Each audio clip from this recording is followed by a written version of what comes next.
streaming live on the Latin app. It all starts right now. Closing out what's been a glorious weekend of baseball here at T-Mobile Park. There are a whole lot of Beavers fans in the house. Adley Rutschman's family and friends up here in the Pacific Northwest. The Orioles fans have made the trip from across the country, many of them, hoping for another series win at the home of Ken Griffey Jr. and Edgar Martinez and the Mariners. Orioles and the M's closing out this three-game set here in Washington State. Good afternoon from Seattle. Once more, Kevin Brown soon to be joined by former Oriole All-Star Brad Brock. And the Orioles once again have done it. They have not been swept. They won a game yesterday that in some ways they had absolutely no business winning. Shut out by George Kirby for 9 innings, got almost nothing done offensively, but they got out of jam after jam after jam, and this Orioles bullpen, which has been one of the best in baseball, came through again with 5 shutout innings. How do you win a lot of one-run games? You need a good bullpen. You need Felix Bautista. You need great pitchers at the back end, and you need timely hitting. They got the timely hit from Ryan Mountcastle last night to take the O's to 22-11 in one-run games by winning percentage, the 3rd best mark in Major League Baseball and the best in the American League. On paper, you have George Kirby and Cole Irvin. George Kirby's ERA 2+ runs better. Cole Irvin not stretched out, Brad. He can only get through 5 innings. Kirby goes 9 shutout. It's an insane crowd. It's an insane atmosphere, and yet the Orioles do what they always seem to do. Yeah, I think if you told somebody before the game, you would say that would be a loss for the O's. But like you said, everybody stepped up last night. We had 5 different relievers come in the game. They threw shutout innings, and they were able to come out with a 1-0 win. There were so many stars in the game for the Orioles, but Cole Irvin, who had not started since July the 7th. Brandon Hyde said best case scenario, 4 or 5 innings, maybe the best 5 innings of his Oriole career. Yeah, we talk about best case scenario. He did that and more. We thought he might have went back out there for the 6th inning, but got to Bauman after that, and we see a great play by Jorge Mateo there. That ended up being a really pivotal play in that inning, the way it panned out. And then Daniel Webb came in, pitched great. Cianel Perez got a big out against Mike Ford. Got the ball to the big guys at the back end. Cano with a really nice play to end the inning here. And they got the ball to the mountain, and from there, you like your chances. You know for about 2 innings, you're going to have him out there, and he's going to put up 0. So the offense knew that. Cedric Mullins gets going, gets a steal 3rd, and Mountcastle gets a big base hit up the middle to get the ball to the 10th inning with a 1-run lead, and you really like your chances with the mountain out there. And he proved why he's the best closer in the game right now. 3 strikeouts on just 3 disgusting pitches to get the win for the Orioles last night. So 77 consecutive multi-game series now. The Orioles have not been swept. If anybody up here gave in to strained puns, we might say that the Orioles are sweepless in Seattle, but nobody in the booth would do such a thing, no, thankfully. They get the win, and they get the big hit from Ryan Mountcastle. And how often have we said they get the big hit from Ryan Mountcastle of late? Yeah, especially here of late. I mean, since coming off the IL, I mean, he's just been unbelievable. His line drive rate up, fly ball rate down. He's just hitting the ball really hard. He's putting the barrel on the baseball and making good swing decisions. And as you look at that in-zone contact rate, 85.5%, that's pretty good. If you're going to swing at the ball when it's in the zone and put a barrel on it, good things are going to happen. Had a couple of walks the first night of the series, had a couple of hits yesterday, so 19 games on base in a row now for Mountcastle. That's the longest of any Oriole this season. He's in the lineup again today. The Orioles looking for a series win, and they'll turn to Kyle Bradish. Really good against Seattle his first time out. Only got through 4 2/3, had some command issues against the Mets last time, but did not allow a run. And it has been a true breakout year in his 2nd season. 1 home run or less every start but 1, and he's given the Orioles some real late. Yeah, and that's huge. In baseball today, if you can go out there as a starter and not give up home runs, you're going to give yourself a chance to win every single time out there. And Kyle's proven that. Last week, just a little bit off of the plate and pitches. He's got so much movement that he has to have everything started on the plate. So last week, he started everything just off the plate and wasn't giving the Mets, enough of a look to want to take swings at pitches. So today, really the key for him is to start everything on the plate and just use his nasty movement because he's got a lot of it. 7 innings, 2 runs in his first start against Seattle. Meanwhile, Bryce Miller will get the ball for the Mariners. This is a team that likes to throw fastballs, and a lot of them. And Bryce Miller, a rookie pitcher, among the heaviest fastball throwers in the majors. Yeah, he's going to come at you with the heater. There's no mistake about it. There's no wondering what he's going to do. He's going to throw the fastball, and he's going to throw at the top of the zone. zone, he's got a really good one, and that's what he goes to time and time again, and especially in a big spot. So be looking for that today, but we know the Orioles hitters are good against the fastball. So it'll be interesting to see whether it's going to be a good day for Miller or if it's going to be a good day for the Orioles bats. They're both going to be looking for the heater and throwing it and trying to hit it, and hopefully the Orioles can get some runs. One of the best rookie starters in the American League against one of the best sophomore starters in the AL. First pitch next from Seattle. Again at the ballpark where Adley first felt a major league field. He's from Portland, Oregon. He's looking for his first hit of this series, Adley Rutschman, with the Portland faithful in the Oregon State Beavers contingent behind him. Rutschman will be leading off for these Orioles at 72-45. They came into today 2 games ahead of the Rays, and they are 2 ahead for the moment. But Tampa Bay right now is getting bludgeoned 9-2 in the 8th inning by Cleveland.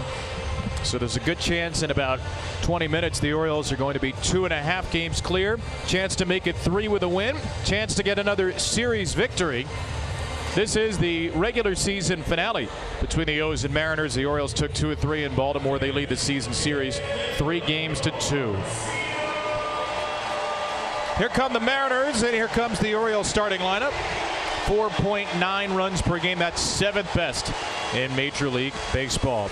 Mentioned Adley Rutschman leading off. Ryan O'Hearn's getting his 3rd start of the year in left field. Very good this season against right-handed pitching with an OPS of .810, including a career-high 15th double a couple of days ago.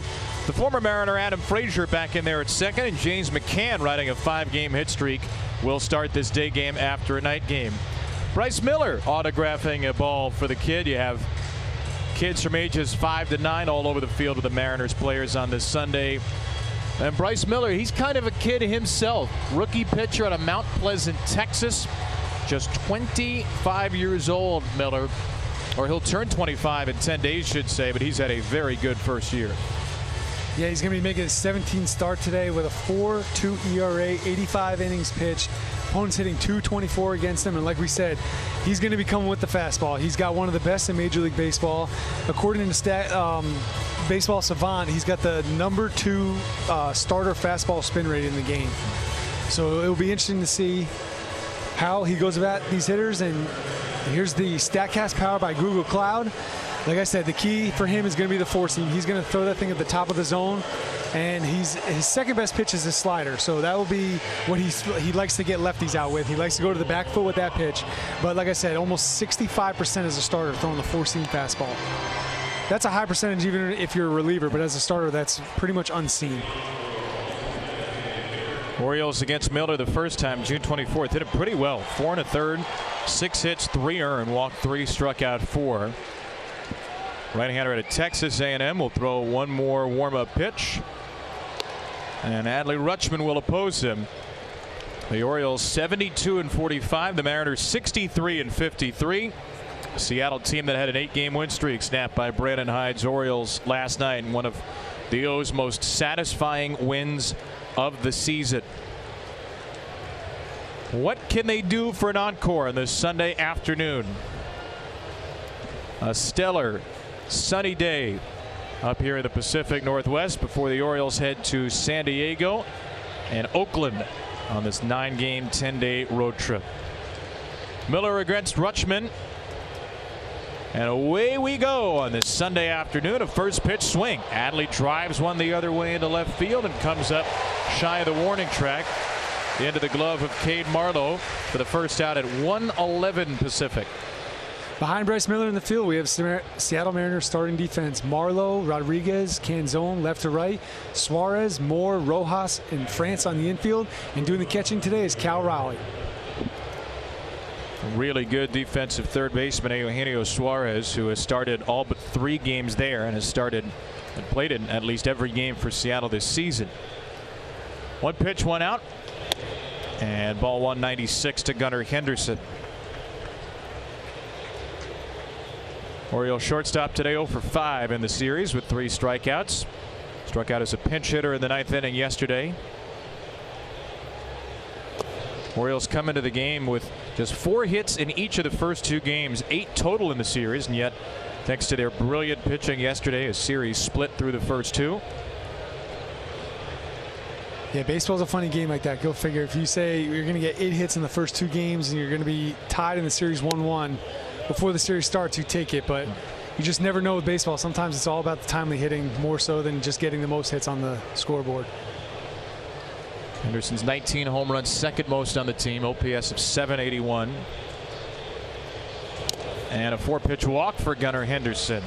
After a night where the Orioles did not walk once, they have a walk 5 pitches into the game.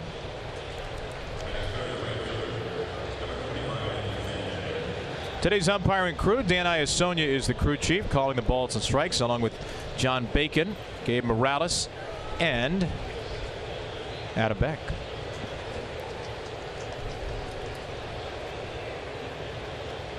One on, one out, and Anthony Santander.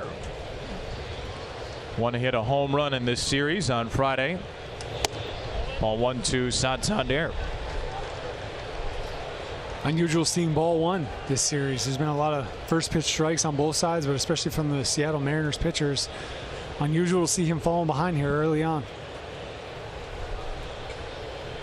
Bryce Miller, a pitcher who only walked 8 in his first 9 starts. He's walked 17 in his first 16 starts, but he did walk 3 Orioles. That's the sinker for Miller, a pitch he only throws 3% of the time. Very good his last time out a week ago against the Angels. 10 strikeouts, no walks for the rookie Bryce Miller.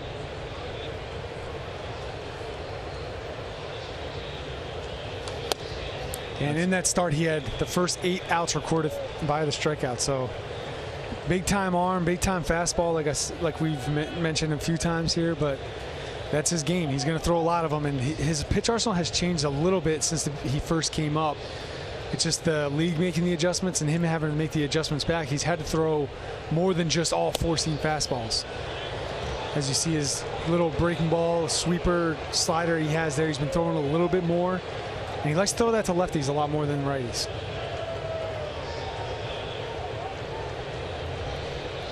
Santander homered off Miller the first time they met back in June with a plum hitter's count. And Anthony took a big rip at that fastball, 3-2. Yeah, that's a typical fastball count, and you know the guy's going to be coming with a fastball. You got to pitch where he can handle it, and when it's at 96, his 96 is going to play up in the 98, 99 range just because of how good his spin rate is on that fastball. Spin rate average is about 2,600 RPMs. The major league average is 2256, so well above average. And his high velocity fastballs are going to play even higher because of that spin rate. Henderson, the runner at first on 3-2. Long hold by Miller here. Gunner's not going. And Santander puts it in the air to left center field. Julio Rodriguez with the shades on has out number 2 in his glove. Yeah, that hold there was really effective. His last start, I noticed he likes to hold it almost until the clock is down every single time. And with this new pitch clock, I feel like you can get anxious as a hitter, sitting there waiting, knowing the clock is going down. Even though you know he's got to throw the pitch, you're still just waiting, wondering if he's actually going to throw it before the time is up. And it makes it difficult for the runner to get a jump at first base to try to steal second. Mike O'Hearn takes a 2-out sweeper for a strike. O'Hearn 1 for 8 with a double in this series. 73rd game of the year. .330 on base, slugging .491. Well above league average hitter. There's the fastball for Miller, which is right around where he likes to throw it. Mike O'Hearn behind in the count. Not necessarily a death sentence. 5th best batting average in the majors behind in the count, .291. And when you consider he's hitting .294 in general, he's been about as good getting hits behind as he has been ahead. Yeah, it just shows what kind of confident hitter he is. Doesn't matter what the count is. He likes his ability to be able to hit.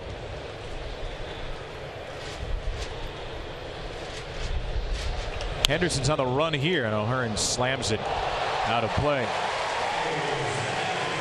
So many differences for Ryan O'Hearn from last season to this, after some years where he really struggled with the Royals. Last year, .239 hitter, .290 on base, slugged .321. This year, his slugging or his on-base percentage 9 points higher than last year's slugging percentage. Yeah, it's a stark difference there. And I got a chance. I spent some time with him in 2021 at the alternate site for the Royals, and I mean, just watching him on a daily basis, he can hit. The guy, he wakes up. I mean, those were early morning workouts, and he's going out there and just hitting every single pitcher he saw. Talking to him, he said coming over the Orioles, they just simplified things with his swing. And a lot of times, sometimes this is only the second organization he's been in, so just a new set of eyes, and maybe somebody saw one tiny little thing, and someone who has the ability like he has to hit, you get that one tiny adjustment and it gets everything back to where you want it to be. Kind of player that will make other free agents want to go to an organization like the Orioles, the way they've developed him later in his career. Yeah, absolutely.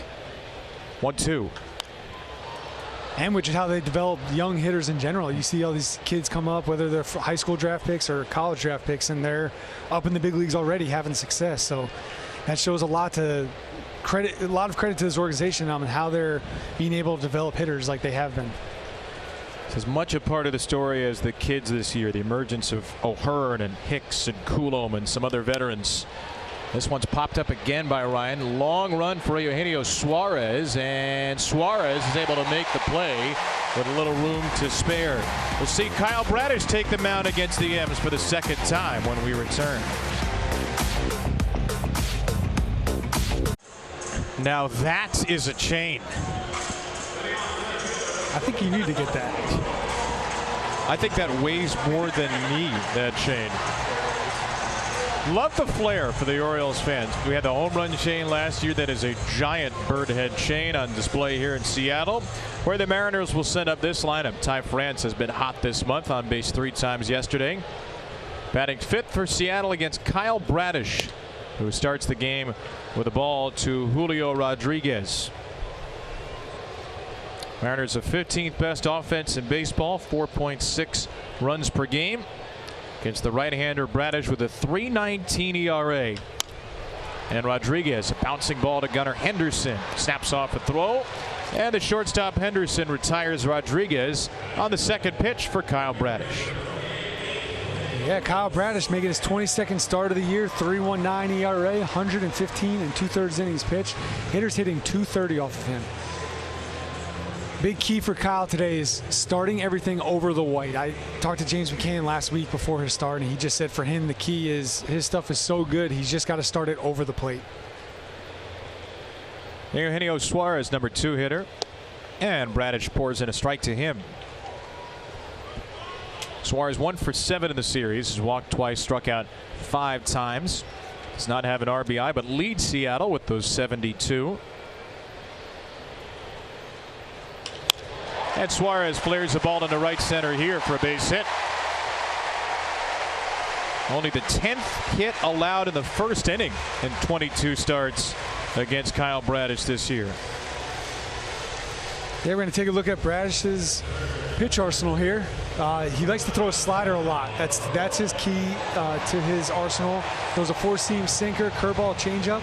But that slider and this fastball combos between his 4-seam and his sinker are the 2 pitches that are his go-to. The curveball he's been mixing in also. So it's really a fastball and then a lot of spin from there.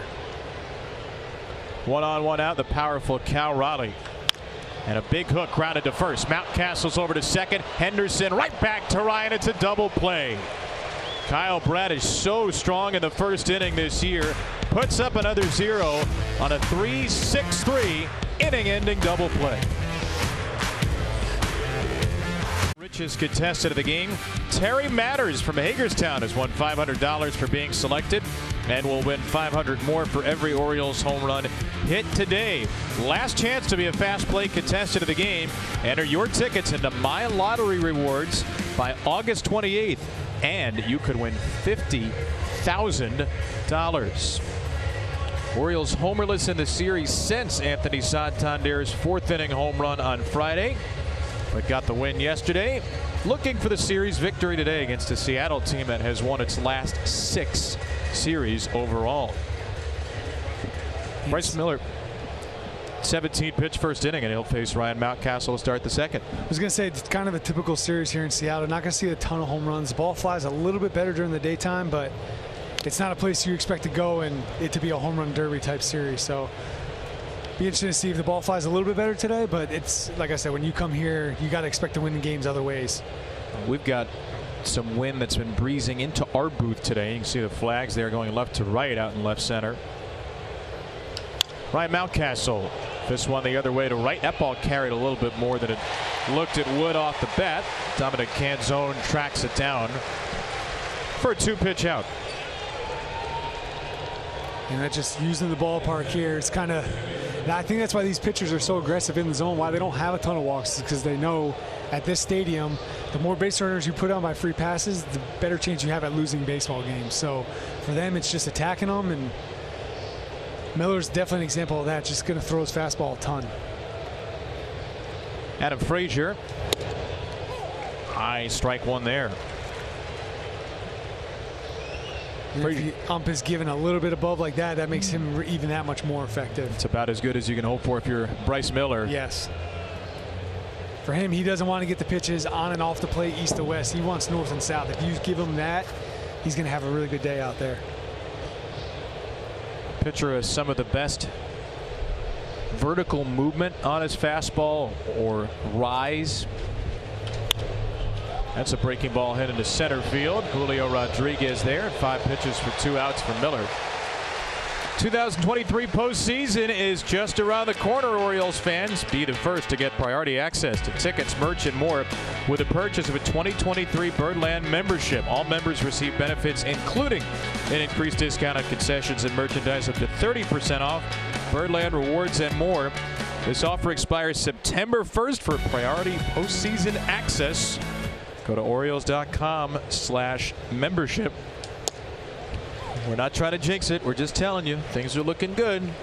72-45. 2 games up in the American League East coming into today. Tampa Bay losing right now 9-2 to the Guardians in the 9th. Fangraphs, a very reputable baseball site, gives the Orioles statistically a 96.8% chance to make the postseason. It's not locked in, but they are in terrific shape as you look at the American League East standings. And the O's and Rays have really put some distance between Toronto, Boston, and New York in the division. Yeah, they've been playing really well. Obviously, Tampa getting off to a great start to the season gave them the wiggle room they needed to have a little bit of a bad down July. The Orioles have just been consistent, winning every month and getting better here as of late. A winning record for the Orioles in every month this season. Usually March gets folded into April, if you want to be really technical about it. They were 1-0 in March. That's a winning record. There you go. Winning records in April, May, June, and July. And the Orioles are on track to do so again here in the month of August. Came in at 65-41. Brandon Hyde's team 7-4 here in August. It's good competition too. And that's what you want to see, winning baseball in August. Hayes strikes out at a foul tip. Bryce Miller with his first K.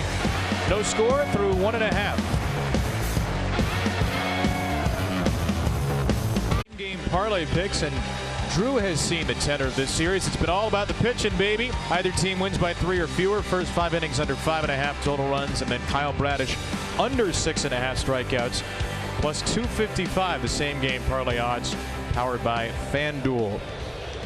Good day for a floppy hat here in the sun in Seattle. And Kyle Bradish, coming off a 5-pitch first inning, will face Teoscar Hernandez, the longtime Blue Jay, to take a rising ball 1. Hernandez, France, and Canzone in the middle of the Mariner order.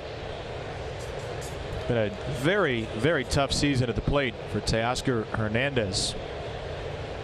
He's played in all but one of Seattle's games, but he has been below league average hitter, just a .290 on base percentage. Still with extra base power, but it has not been the offensive boost the Mariners hoped when they traded for Hernandez from the Blue Jays this offseason. Yeah, I think it could lead to their little offensive struggles they've had this year, just because you think you're going to slate him or put him in the middle of the lineup every single game, and just not the typical production you expect from him. So could be part of the reason why they're not scoring as many runs as they had hoped this year. There's a wicked backup slider, 2-2 from Bradish to Hernandez. And that's the thing with Bradish. Even when he doesn't throw a good breaking ball, it's a good breaking ball because it just has so much movement to it. I like that. Even when it's not a good breaking ball, it's a good breaking ball. That's how they should teach it to some pitchers. But it's just everything just moves so much. Hernandez in the air to center field. Austin Hayes making just his 5th start of the year out there with an easy out, number 1. Well, Kyle Bradish will see in this lineup 5 right-handed hitters. And against right-handed hitters, he's improved so much as the season's gone along. The OPS the last 10 starts compared to the first 11 is down 226 points. Big reason why the fastball. It's been in the zone a lot more. It's been a strike a lot more. And it's been much more effective in terms of getting ahead and limiting power to right-handed batters. Yeah, that's huge. And then getting to throw that sinker or two-seamer, he's starting to throw a little bit more now. So I think that helps you be a little bit more aggressive when you're able to throw a fastball that moves a little bit, especially one that moves down like a sinker or two-seamer will. You get balls on the ground as opposed to balls in the air, and you're okay with giving up a single as opposed to maybe a double or home run. Diving play by Adam Frazier, and he gets Ty France from behind the second base bag. And get plays like that too, you can be more confident in the zone. What a play by Frazier there. The former Mariner, Fancy Frazier, flummoxes France. Nice diving play behind the bag in the grass, got up. Knowing his runner, he's got a little bit extra time too, so doesn't need to rush. And just nice throw on the bag there. Mountcastle with a good stretch. Gotta love it as a pitcher, seeing plays like that behind you. Last couple of weeks feels like Adams been moving a little bit better defensively. Saw that play made on the Yordan Alvarez screamer a couple of days ago against Houston to save a run. Dominic Canzone with 2 down and nobody on. Canzone checked his swing and did hold up per Adam Beck. I feel like defense is one of those things too. When you start making nice plays, I feel like you have more confidence in your first move, and that for a middle infielder, that's the biggest key, is the first movement that you have towards the ball. So make a couple nice plays and your confidence goes up, and next thing you know, you're making more and more plays for your team. There's a changeup fluttered into Canzone. It's 1 for 3 with a walk on Friday night. Canzone and Josh Rojas coming over in the Paul Sewald deal with Arizona at the deadline.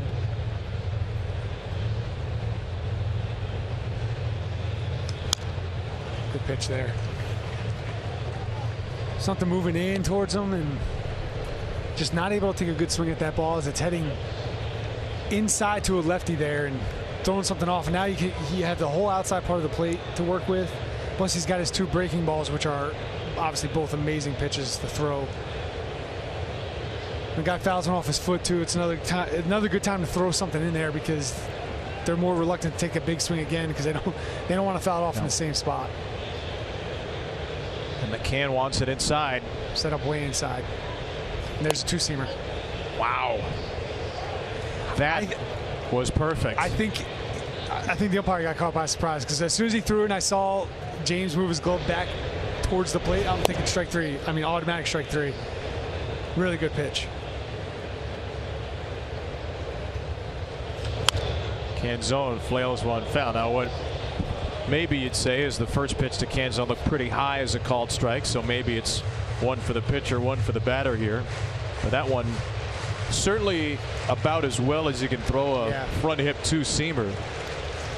And I don't know for a fact, but I think some umpires kind of get caught looking at the pitch and the movement it has as opposed to just calling in the zone. That's wide of Bradish. Frazier boots it this time, and after making a terrific play on Ty France, Adam Frazier commits an error, and Dominic Canzone reaches with 2 outs. 4th error of the season for Frazier. Yeah, kind of a bouncing ball, and he knew he had to get rid of it pretty quickly with the speed of Canzone, but when it hits off the mound like that and it comes bouncing, it's always a tougher play for the infielders, and he knows from that point it's got to be a perfect play. One he knows he probably should make, but not the easiest of plays. I'm sorry, that was called a base hit. I apologize, but I don't apologize. So it is an infield single. There's a good article in The Athletic recently about how there seem to be more close plays being scored base hits this year, and part of the theorizing was that official scorers have less time to decide with the pitch clock. That's interesting. That kind of seems like a baloney excuse, to be honest with you. I think now there's a lot of stats involved in everything, so I feel like if an official scorer sees a ball is hit hard, they're more willing to give a single than opposed to giving an error. They hear it's 100 off the bat, regardless if where the ball is hit. I feel like they're more willing to give that hard hit ball a base hit.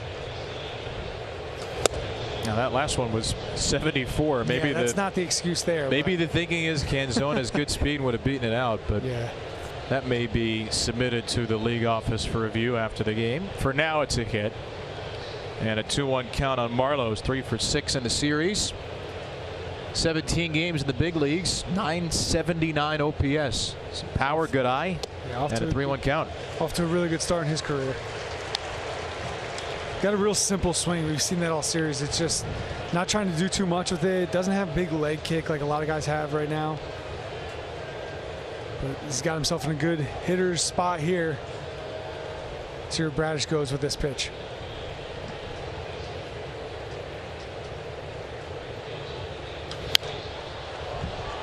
One up high, 3-2. Cade Marlowe, who was preparing maybe to be a doctor, had a 3.87 GPA, was a pre-med biology major. Not exactly a baseball powerhouse, the University of West Georgia, 20th round pick, and he's made it to the big leagues in 4 years. Wow. On 3-2, Bradish gets him with a nasty curveball. First strikeout for Kyle, and he's thrown up a couple of zeros in Seattle. Orioles third baseman Jordan Westburg, who are going to face each other, but not for the first time. In fact, it was 12 years ago when Jordan and Bryce homered off of each other in the same inning in a New Braunfels, Texas Little League game.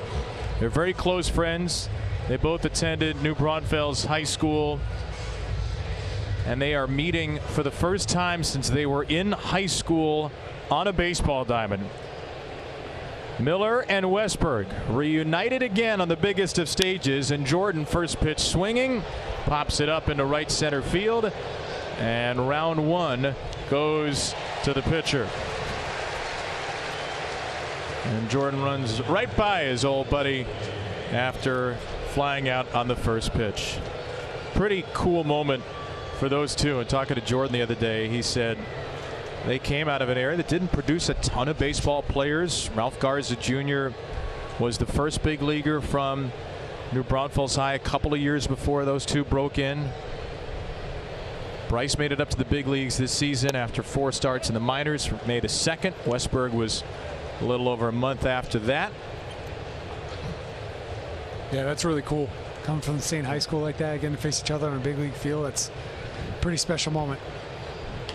James McCann guides one to short, and Dylan Moore. Throw was offline, and McCann, he slides under the tag. Wow. What a heady play that is by James McCann.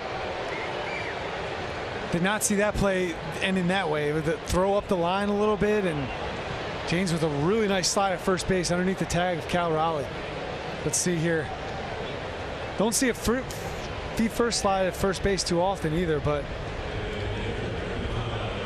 let's see, up the line, goes with the tag, and yeah, I don't know, just like he flat out missed him at first base.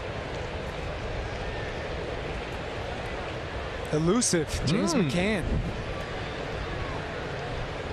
That's an error against Moore, who's made 2 errors in 2 nights short. This is his 3rd start of the year. So McCann, a 1-out base runner.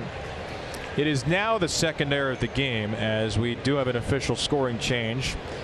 The play in the bottom of the 2nd off the bat of Cade Marlowe has been ruled an error against Adam Frazier. So 2 strikes now with a 1-on-1 out against Adley Rutschman. Well, they got it right. Yeah.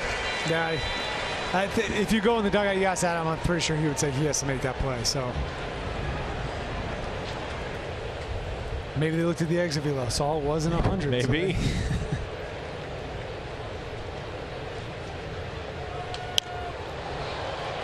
Adley looking for his first hit against Seattle this year. And his childhood team of sorts. Not that he was around the corner, but 3-4 hours or so, depending on traffic, from T-Mobile Park in Seattle. 0 for 16 against the Mariners this year. In the ballpark where he's had some great history in his life. Yeah, it'd be nice to get one here. Up the gap. Adley played here in college at Oregon State, had a towering home run off of the windows up in right center field, what was called the Hit It Here Cafe. Then he hit a home run in his Seattle debut last year. Then he hit 27 in the Derby this year. So there's been some pop in this park for Adley Rutschman, wearing different uniforms over the years. Feels comfortable wearing black and orange here. That's right. Line drive to right field there, and Rutschman has his first hit against the Mariners this season, and that will send McCann to third. So Adley snaps out of the over in a big way, taking a Bryce Miller slider into right and setting up the Orioles with runners at the corners and one out. Yeah, it was a really good at bat by Adley, fighting off a few pitches and then got that slider that didn't get quite to the back foot, and he was able to get out in front and hit it out in right field. And Orioles are in motion here, first and third, one out. Heart of the lineup coming up. The Orioles' first hit today comes from Rutschman. Both catchers are on base now. And a scoring opportunity for Gunnar Henderson. Mariners will play the middle infield back, and Suarez in from third.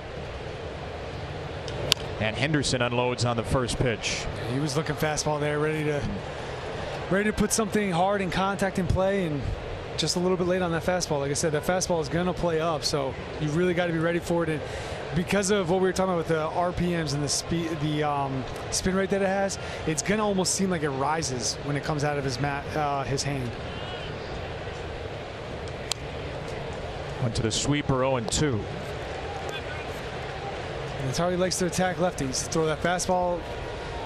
He'll swap either the fastball or the sweeper early, but he really likes to go to that sweeper to the back foot. He's got a high whiff rate on that to lefties. 39.3% whiff rate on the slider to lefties. Well, we go back to it here on 0-2. Henderson takes it the other way into left field. Marlowe's there to make the play. McCann will tag from third and score, and Gunnar Henderson's sacrifice fly gives the Orioles a regulation run. They're on the board early today with a 1-0 lead in the third. Yeah, that was really good at bat there. Got the slider, didn't get quite to the back foot again, and just putting the barrel to the ball. Did a nice job. Sent it out to the outfield, almost to the warning track, and plenty of room for James McCann to score a run.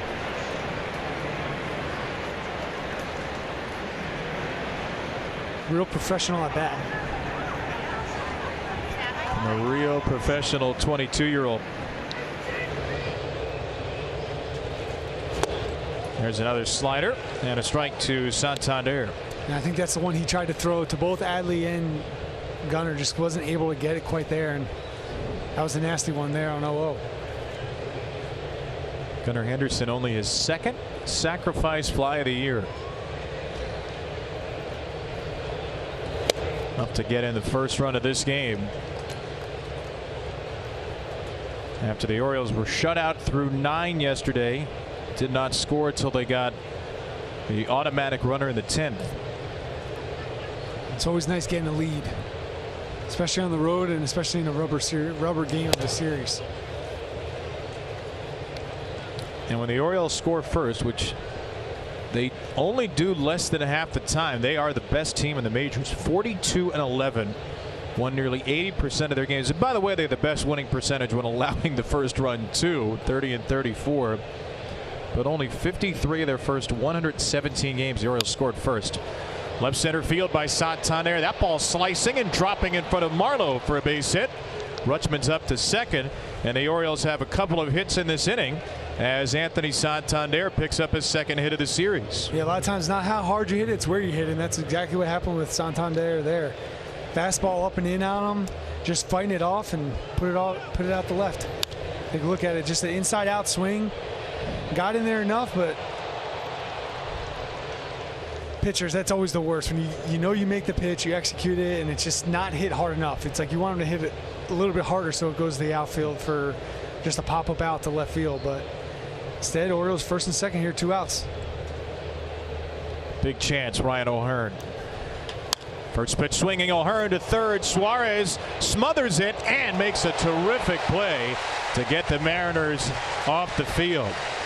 But the Orioles do get the first run. Henderson's sacrifice fly scoring McCann. 1-0 Baltimore in the rubber match. Items from your favorite players. This weekend's auction featuring jerseys from the 40th anniversary World Series game. Saturday, August 5th. Bidding closes tonight at 10, though, so get your bids in now at Orioles.com/auction. Proceeds benefit the Orioles Charitable Foundation.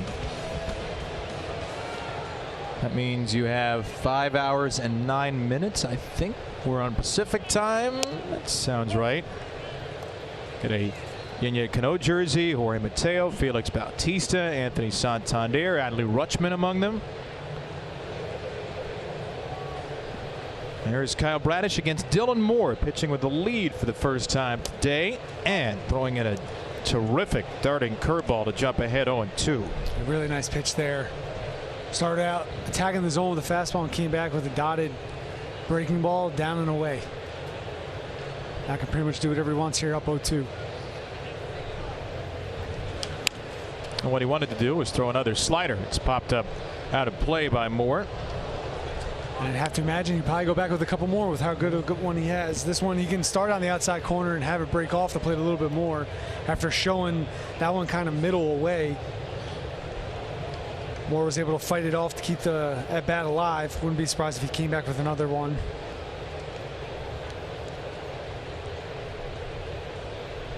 Or fastball right down the middle. Struck him out looking. Dylan Moore looking for anything else. Back-to-back Ks for Kyle. He probably had in the back of his mind another breaking ball too, and he just came at him and challenged him right here with the fastball. Tried to go up with it, but hitter caught off guard. 96. Once again, good movement and just strike 3. Take a seat. So here's Josh Rojas. And now we talked about Bryce Miller versus Jordan Westburg at the start of the game, or at the start of this inning. New Braunfels high school teammates. Josh Rojas and Kyle Bradish were not teammates, but they both hail from the same high school as well. Both out of Millennium High School in Goodyear, Arizona. Josh is a few years older than Kyle, but we get 2 third-inning matchups of players from the same high school in this game. Can't imagine that happening too many times in baseball history. And if the Mariners lefty Gabe Spire comes into the game to face James McCann, we would have 3. Spire, a reliever, and McCann, who's starting, both attended Dos Pueblos High School in California. Wow. 3-1 to Rojas from one Millennium high schooler to another. Sort of baseball has some of the most obscure stats and things that happen in the game than any other sport. Maybe just I follow baseball obviously more, but man, there's some weird things that happen in the game. There's ball 4. So Josh Rojas, the superior Millennium Tiger here as he draws a 1-out walk. Orioles Baseball on Masson is brought to you by PNC Bank, helping to make a difference, and by the Maryland Department of Health. If you or a loved one is suffering from problems with drugs or alcohol, depressions, or thoughts of suicide, call or text 988. 1 on, 1 out, bottom 3, 1-0 Orioles. Second time through the lineup now, and a strike poured in to Julio Rodriguez. There's Gabe Spire, who's been in the Mariner bullpen. There's James McCann behind the plate for the Orioles today. Those two are 5 years apart. McCann's 5 years older, so they did not attend high school at the same time, but again, both from the same high school. Bouncing ball to third base. Westburg will go to first. Get the out there on Rodriguez. It's now 2 for 12 in the series as Rojas moves to second. I think if you had to have a key of the series, it's keeping him off the bases and keeping him from hitting home runs and hitting doubles and just wreaking havoc. When he gets on the base, he can do a lot of things out there. So good job by the Orioles pitching so far. Brian Ebel is coming out of the dugout right now. Kyle Bradish talking to the plate umpire Dan Iasonia. Bradish touching his, looks like his left eye.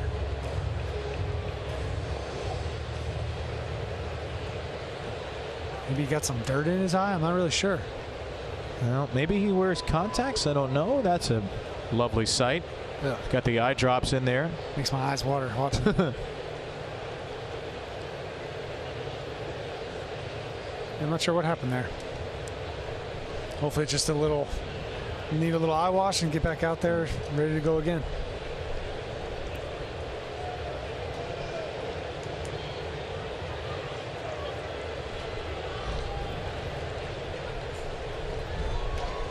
Well, that situation appears to be settled. And here we have another dangerous hitter up at the plate. Up at the plate with Suarez coming to the plate. He's already 1 for 1 today with a single. I'd be surprised he starts off speed. He's always looking for the fastball. Started off speed with that slider. Suarez in OPS of 812 overall with runners in scoring position, though not as strong with 2 outs. But against Kyle Bradish this season, batters have struggled mightily in these situations. Runners in scoring position and 2 outs. Opposing hitters are just 3 for 36 with 2 walks against Kyle Bradish. To me, that's always the number that's going to tell you whether you're going to have a good season or bad season ERA wise. And a lot of people want to say, you know, like, oh, he's straining runners so well, but that's part of pitching. That's part of baseball. I feel like that's the difference between a good and a bad year. So obviously he's done really well at that, and hence why his numbers are where they are right now. Got Suarez to chase a 2-0 slider for a strike. Mariners RBI leader Eugenio Suarez has played in every game for Seattle this season. Always a big run producer. Couple of 100 RBI years. And Suarez shoots one at the middle for a base hit. Rojas rounding third. Hayes throws to the plate, and Mountcastle cuts it off. Just the 4th hit allowed by Kyle Bradish with a runner in scoring position at 2 outs. Eugenio Suarez answers the Orioles' 3rd inning run and ties the game for Seattle. Yeah, he's just got a knack for knocking in runs, and here he just gets a pitch out over the plate and just drives it right back up the middle and tie this game up. Gino just knows how to get the runs in. When he's out there, he's such a big RBI producer. He's always dangerous when he's at the plate. You're always worried about the home run, but when he has runners in scoring position, he does a really good job of just taking the hit or taking what's pitched. All knotted up, back up at 1-1. Strike 1 to Cal Raleigh now with 2 down. Raleigh on the first pitch he saw in the first, grounded into a 3-6-3 double play. 2 for 9, a double, a home run, 4 strikeouts in the series. Big power bat with 8 homers in the last 17. Good pitch right there. Love getting that off the plate a little bit, but that ball was moving back towards the plate, and McCann did a good job of framing that and getting that strike, now way up in the count.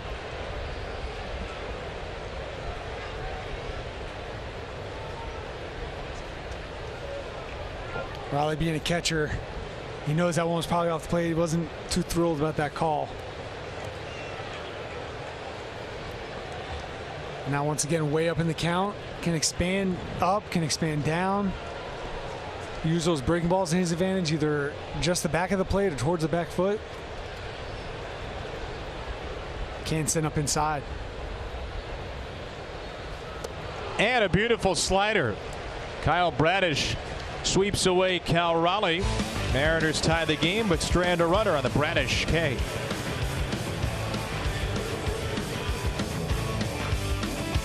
Is brought to you by your Baltimore area Toyota dealers. For legendary safety and reliability, choose Toyota, and let's go places. The iconic Seattle skyline featuring the Space Needle.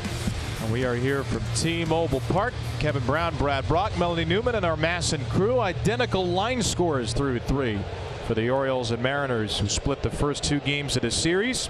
Game 3 of a 9-game road trip for the Orioles, who will hop on the charter and head south to San Diego after the game.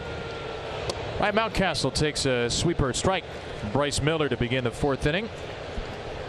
Career high 19 games in a row on base for Ryan, who had the only RBI of the game yesterday with his 10th inning single. And Mountcastle falls behind 0-2. Yeah, good fastball right there, up and in. Mountcastle looked like he was ready for the fastball there, but just kind of riding in on him a little bit. Now he's way down in the count here. I'd be surprised if he tries to use the other field. He likes to do that with 2 strikes a lot. And that's what Brandon Hyde said. Why is Ryan Mountcastle doing so well? Brandon said he's staying up the middle of the field. He's staying through the ball. His base hit last night in the 10th inning to center. His base hit in the 2nd inning on an 0-2 count went to right. Yeah, he's just got such big time power, that right center field gap. You just don't see that too many times from righties. Mountcastle tries to go to right again. That one's out of play. And I think if you're watching this game, you're thinking, well, if he likes to go the other way, why not throw it inside? He does such a good job of hitting that inside pitch to right field that it doesn't matter how far you throw it in there. If it's in too far, it's probably a ball anyway. So he's just able to keep it center, right center so well.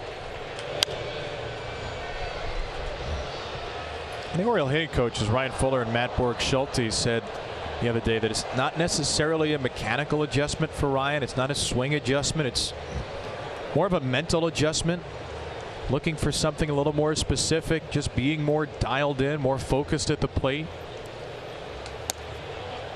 And he's not chasing as much as he did since coming back from the injured list. Yeah, I was going to say that's probably a huge key. It's just looking for pitches in the zone or around the zone, closer to the zone, than going out and chasing when you're trying to force stuff. 7th pitch here is down and away, and now he's in another full count.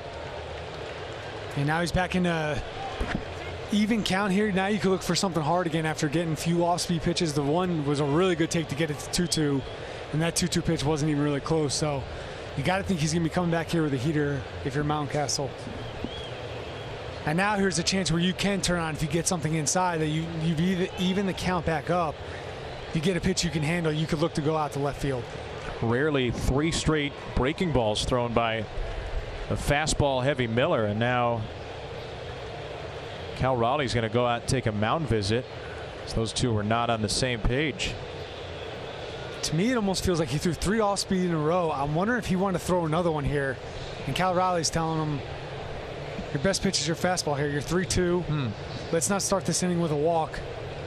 Sometimes when you see the catcher come out there, or they have a little bit of a disagreement on what to be thrown.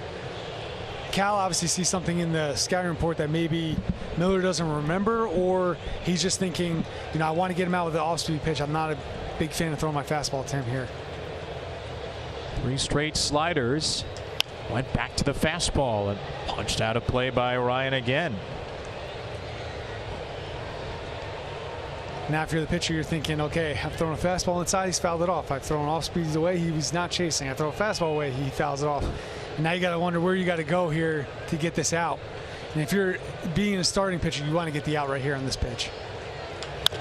Went inside again, down to third base. Long throw by Suarez. Safe!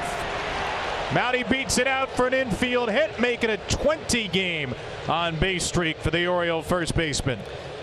Yeah, Ryan really sniffed that one out. From the beginning, he was running hard, knew he had a shot. Suarez with a monster arm at third base, but when you're way back there on that grass, you got to get rid of it pretty quick. A lot of these Orioles hitters can get down the line a pretty good pace. So he kind of took a little bit extra second there, enough for Mountcastle to get to first base. Good hustle there, right out of the box. Adam Frazier, first pitch swinging into left field. Marlowe's there in the corner, and Mountcastle, who is running on the pitch, has to boogie back to first quickly. And Mountcastle actually had a really good jump right there. Not sure if that was a hit and run or if he just was new scouting report maybe that you can get a big jump off this pitcher.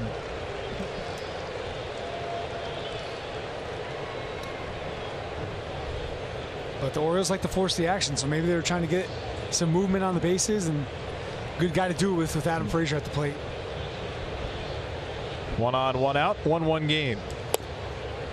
Ball 1 to Austin Hayes. Be nice to get Austin going here, just to be able to extend this lineup again. Get some more guys hitting the ball hard and just making it difficult for the opposing rotation and bullpen.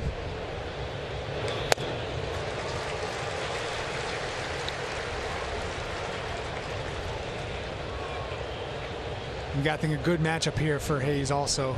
Good fastball hitter. He's going to see a lot of heaters.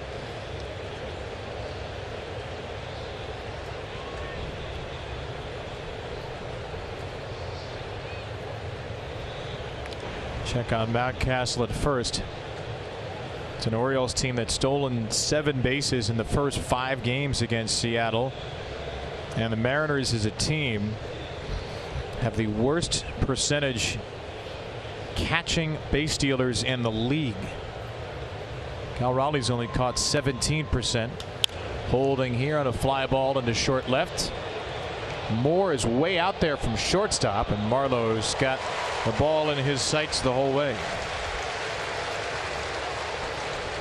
So round 2 for the 2 Texan teammates back in Little League, Jordan Westburg and Bryce Miller. And Jordan did what he often does in the first at-bat. Swung at the first pitch, put it in play. 39% first pitch swing rate, well ahead of the major league average.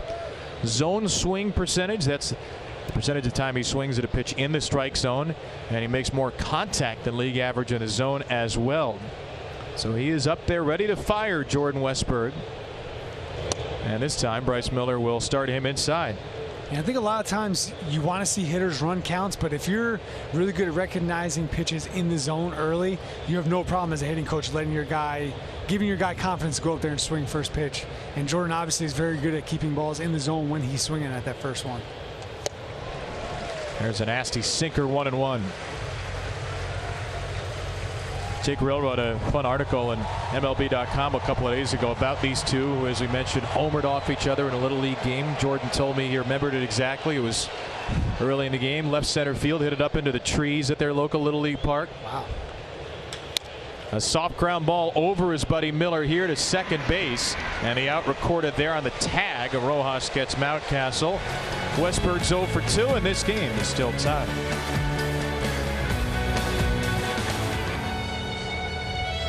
Rockies, Friday, August 25th at 7:05. It is Orioles Wearable Flag Day. The first 15,000 fans age 15 and over will receive the Orioles wearable flag. Get your tickets now at Orioles.com/tickets. Kyle Braddock's a little more fastball heavy through his first 3 innings today. The 4-seamer and the 2-seamer identical usage. What do you expect as he goes deeper into this lineup a second time? Yeah, I think we'll see a little bit more breaking balls, but the start he made 2 starts ago, I noticed an uptick in his fastball usage, and he had a really good one against Toronto. I think maybe that's what he's been trying to establish here a little bit more, just to let hitters know that I can throw this pitch over the plate, I'm going to get ahead with it, and then he can go to those breaking balls. I think a lot of times when you show your breaking ball early and often, it gets really hard to do it constantly second, third time through the lineup. So maybe he's trying to establish his fastball early and then go to a slider late. Fastball is the pitch that's been hit the hardest this year, but he's mixed his pitches better this season. Thrown the fastball a lot less overall, incorporated the 2-seamer more. Here's a 2-seamer fouled away by Teoscar Hernandez, Mariner cleanup hitter.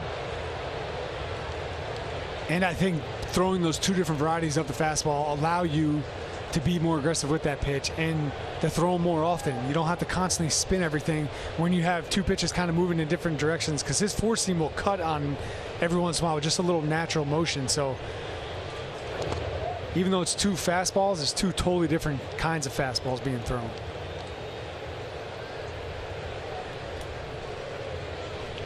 Kyle, 4 2/3, 3 hits, 5 walks, 5 strikeouts his last time against the Mets. The pitch count is in a much better place. 44 pitches through 3 in this game. And Hernandez with a ground ball pulled, or hit the other way, foul to Christopher Negron. Hernandez, France, and Canzone Here in the Mariner 4th inning. Seattle with 2 hits, 1 walk. Baltimore with 3 hits and 1 walk against Bryce Miller. Looks like another good pitcher's duel. Got him chasing the slider way off the plate, and Kyle Bradish picks up his 4th strikeout. Yeah, and that's the nasty one that he can throw there. That was on the plate for about 75% of the time. The last second just takes off the other way, and it's just impossible to lay off of that pitch. Just a nasty breaking ball there from Bradish for the strikeout. 4 strikeouts for Kyle. Here is Ty France. France with a little dribbler to short. Henderson a clean pick. Henderson a clean throw. Nice. Good play. All right, your FanDuel Live same game parlay props. I'm guessing James McCann will be a part of this. He is indeed. James McCann to get a hit. Adley Rutschman, who as we mentioned went crazy in the Derby to hit a home run. That would be a big payout. Plus 1743. Bet 100, win 1,743 if James gets a hit and Adley gets a homer. James McCann will be leading off the Oriole 5th. Adley Rutschman will be right in back of him. So you could win the same game parlay right away.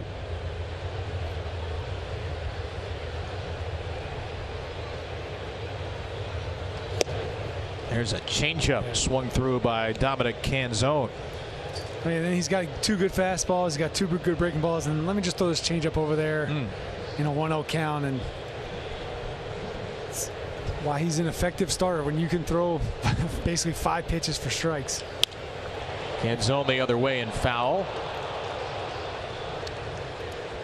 The one thing just getting to see Bradish pitch a few times now in person is it's like such an effortless movement going towards home plate. He looks like a reliever who's out there just letting it rip, but it's so smooth and so quiet while he's going to the plate.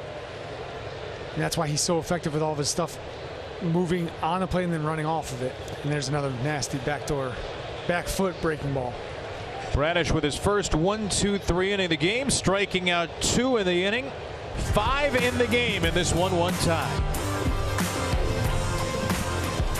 Player resume. James McCann has been one of the hottest Orioles the last couple of weeks. A 5-game history coming in.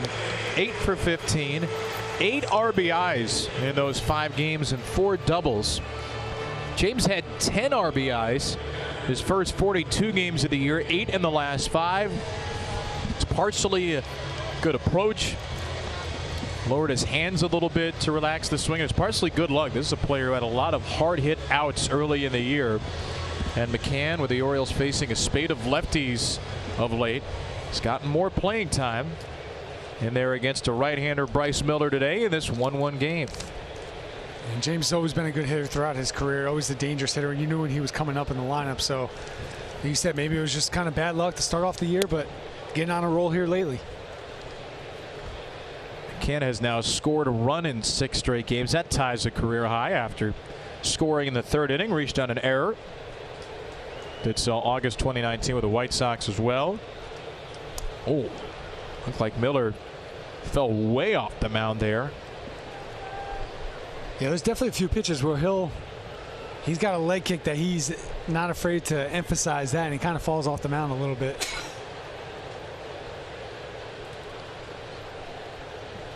But a good 4 innings for Miller, his 17th big league start. And that's outside for ball 3. McCann, Rutschman, and Henderson. The Orioles 9-1-2 against the former Texas A&M Aggie.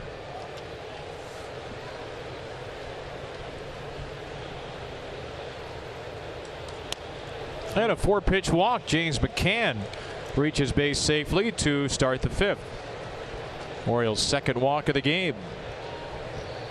Birdland got the biggest bobblehead yet, the Felix Bautista bobblehead, the Mountain, on display Saturday, August 26th, when the Orioles host the Rockies at 7:05. The first 20,000 fans 15 and over will receive a Felix Bautista bobblehead. Get your tickets at Orioles.com/tickets today.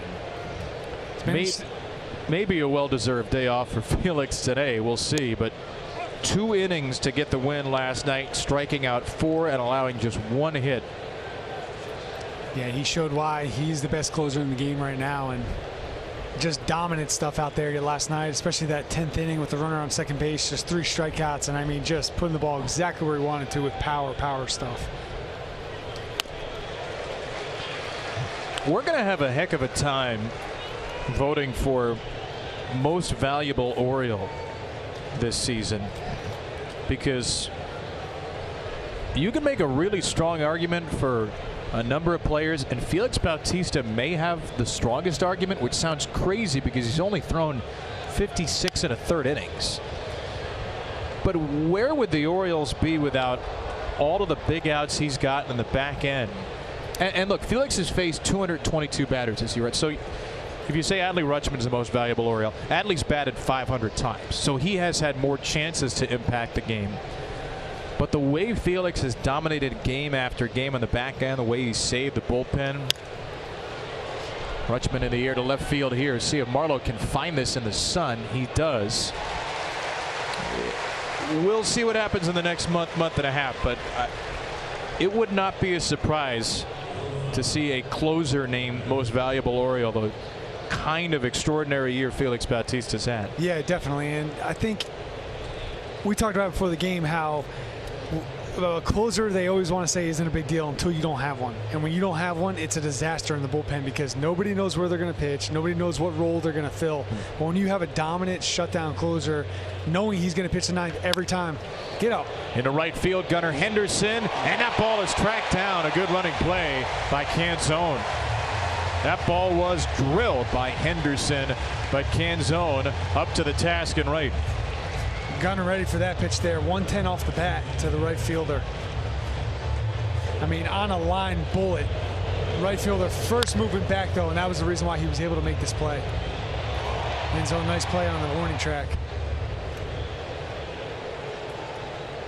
Saves extra bases there from Gunnar.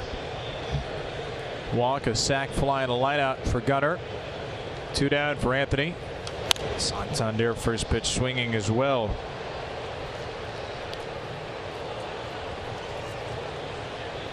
Anthony Santander already with a home run off Bryce Miller this season. June 24th, Camden Yards. Santander got a changeup, hit it 415 feet into the bleachers. Yeah, I think he knew he got that one. You can tell by the lean back there and watch it go over the wall. I'm not sure he's seen a changeup today. Pitchers remember. They don't forget. Hitters will tell you they don't remember all the times they faced you, but they remember the home runs, that's for sure. Do you remember the home runs given up too? Yeah, I could probably name them all right now. We don't have enough time for that though.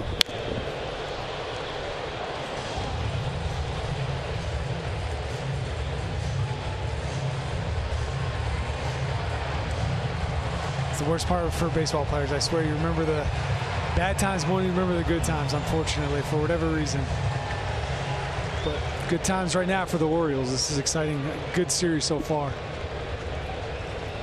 Trying to snap the Mariners series win streak. It's 6 straight series. Santander to first, knocked down and gobbled up by France. So a leadoff walk comes 2-0. We're still tied halfway through game 3.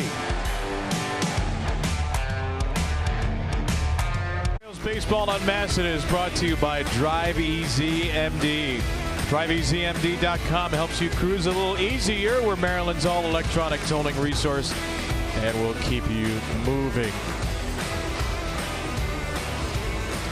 This is a great city to get out in the water, and a great city for some of the all-time musical legends in American music history. Jimi Hendrix Park. Mike McCready, the guitarist of Pearl Jam, performed the national anthem today on guitar. It was very Hendrix-esque. This is, of course, the birthplace, really, of the grunge movement, Nirvana, Pearl Jam, Soundgarden, among great bands have come out of the Seattle area. One of the big music cities in America, Seattle, Washington. Were you a big grunge guy back in the day, Brad? No, I was not. I'm not really. Never was really into grunge or rock or. That ball is rocked down the line. Cade Marlowe in the corner. It is foul. Boy, John Bacon waited a long time to point to the right there. And the Mariners are taking a look at this to see if it did indeed slice inside the pole, and Scott Service says play on. Yeah, when you heard the contact, it was only a matter of whether it was fair or foul, and that just missed the foul pole there, luckily for the O's. I mean, it just barely misses grazing it. Long strike.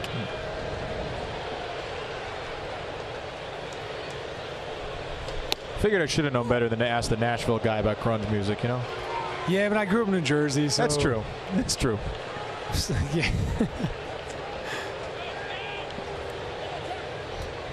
Were you into?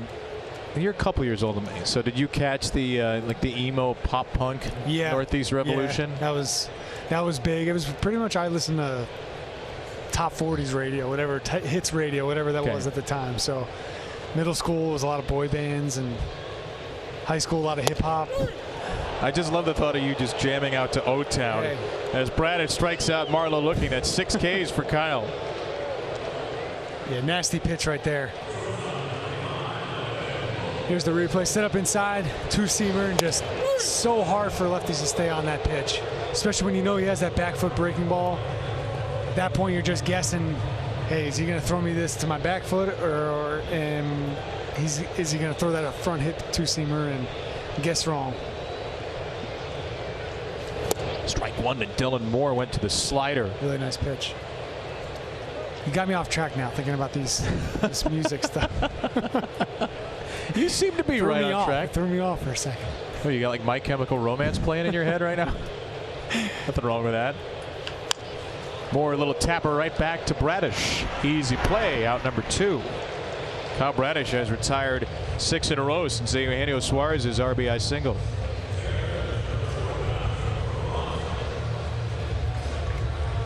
Mariner bullpen right-hander Justin Topa getting loose. And that's pretty typical on starts for Miller. He hasn't really gone past 5 innings too many times since he made his first 5 or 6 starts. He's kind of been a 5-inning pitcher guy. He's a younger pitcher, so maybe they're watching his innings at times, and well-rested bullpen. They haven't had to use many guys out there. Has 6+ innings for Bryce Miller, 7 of his first 9 starts. He has not thrown 6 innings in any of the last 7. And the Mariners had a day off Thursday. They only used Munoz yesterday, so they are very well rested. This ball into center. Josh Rojas has reached base a couple of times against Kyle Bradish. Walk and a base hit. Birdland looking to raise funds for your nonprofit organization. The Orioles High Five ticket fundraising program makes it easy. Sell those tickets to your supporters to earn money and other special incentives for your school, youth, or church group or other nonprofit organization. For more, just visit Orioles.com/groups.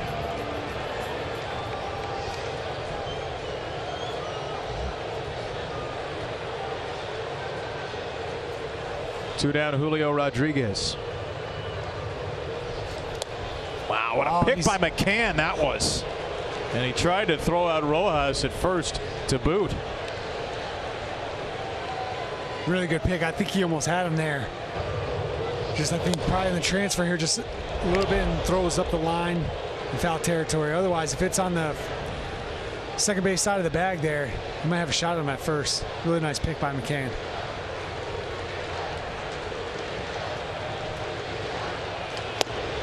High slider, 1-1. There's one of those backup ones again. Just so hard for righties to stay on that pitch just because of how much it's spinning and how much it's moving. You see it up there, but it's gonna move eventually. It's not just gonna stay in that one spot, and you swing where you think you see it, and that 2 or 3 inches is all you need. Rodriguez through the left side over a leaping Westberg. That ball's headed for the left field wall. O'Hearn will play it off the wall. Rojas races around third, and the cut throw is high, and Rojas scores.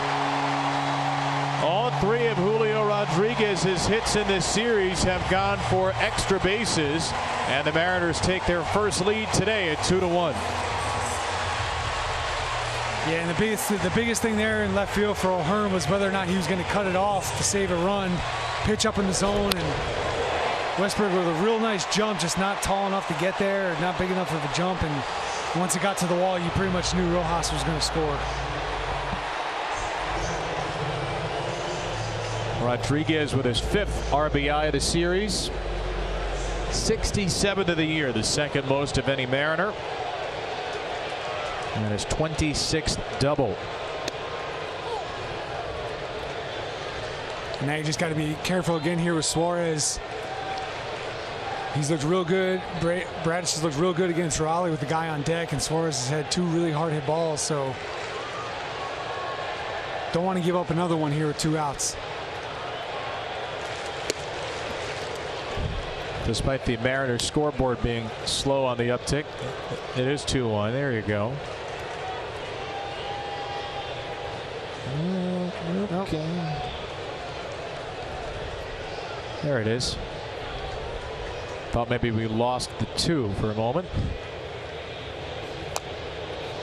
That ball got a piece of the bat for an accidental foul ball. The way he's reacting was almost like it was off the bounce.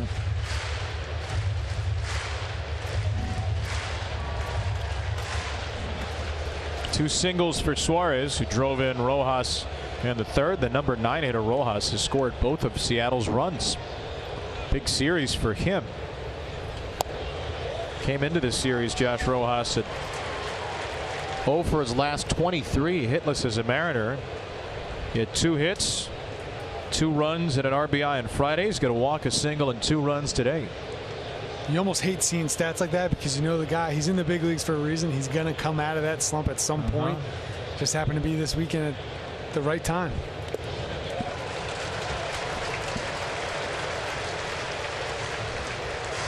And I'm okay with it. He gets 0-2, and you're thinking, you want to get this guy out right away, but I'm okay with those 2 breaking balls there, 2-2. I'd be just as aggressive with these 2 pitches here. Make him swing at the pitch you want to throw. Like I said, not that Cal Raleigh's not a dangerous hitter on deck. It's just you've had such good success against him today so far. 2-2. Suarez just in front of a curveball.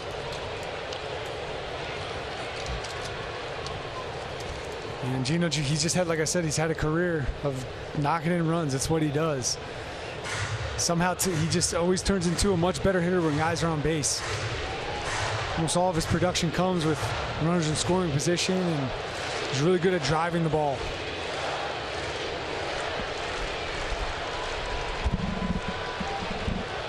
Rodriguez at second, another 2-2.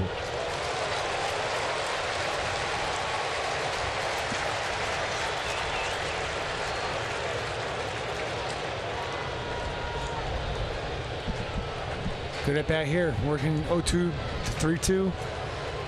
Got to think another breaking ball. I mean, he's thrown 7 already in this at bat. You got to think another one here. 8 straight breaking balls now. Bradish does have 2 strikeouts on the sinker today. The other 4 have come on breaking balls. Suarez was a better fastball hitter, 274, 176 off of breaking balls this year. Hadn't seen a fast one yet through 8 pitches. And he finally will, and Bradish gets him. 7 strikeouts for Kyle, but the Mariners take the lead on the Julio Rodriguez double.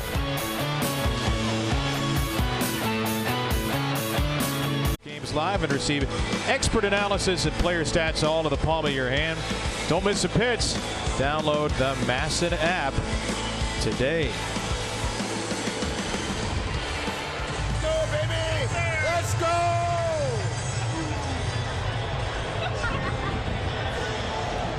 Oh, it's been a terrific season for the Orioles fans, who have been loud and proud all over the place here. Making the trip to Seattle, which is as far away as it gets from Baltimore in the major leagues. If you wanted to make the drive, you should have started a few days before the series started. Bryce Miller still out there. 0-2 count to Ryan O'Hearn. A lot of O's gear all over the city this week. Walking around, you saw them everywhere. Jerseys, hats. 2,761 miles from Baltimore here in Seattle. It's a little bit shorter by plane, but if you drove it nonstop, it'd take you about 41 hours. This little short trip across the country. San Diego would be only 39 hours, so next road trip be a little bit easier to get to. Oakland after that. The Orioles will be out here on the West Coast for about a week and a half. And they'll return home, get a day off, and start a homestand against Toronto. August 22nd. O'Hearn got a piece of that one to stay alive with 2 strikes. Bryce Miller still out there despite action in the Mariners bullpen. Right-hander Justin Topa. Miller's been good today. 1 unearned run. He's given up just 3 hits, 2 walks. All 3 hits singles. And O'Hearn swings through a slider. Not a lot of strikeouts in the game for Bryce Miller. That's only the 2nd one. Yeah, that was a really nasty slider there to O'Hearn. He gets to started with the fastballs, just fastball, and then he throws that to the back hip, and it's not a huge breaking ball where the one that will jet towards your back foot. It's more of like at the waist and kind of curls towards your front hip. So you think you see fastball, and next thing you know, it's behind you. Ryan Mountcastle knocks a fastball out of play.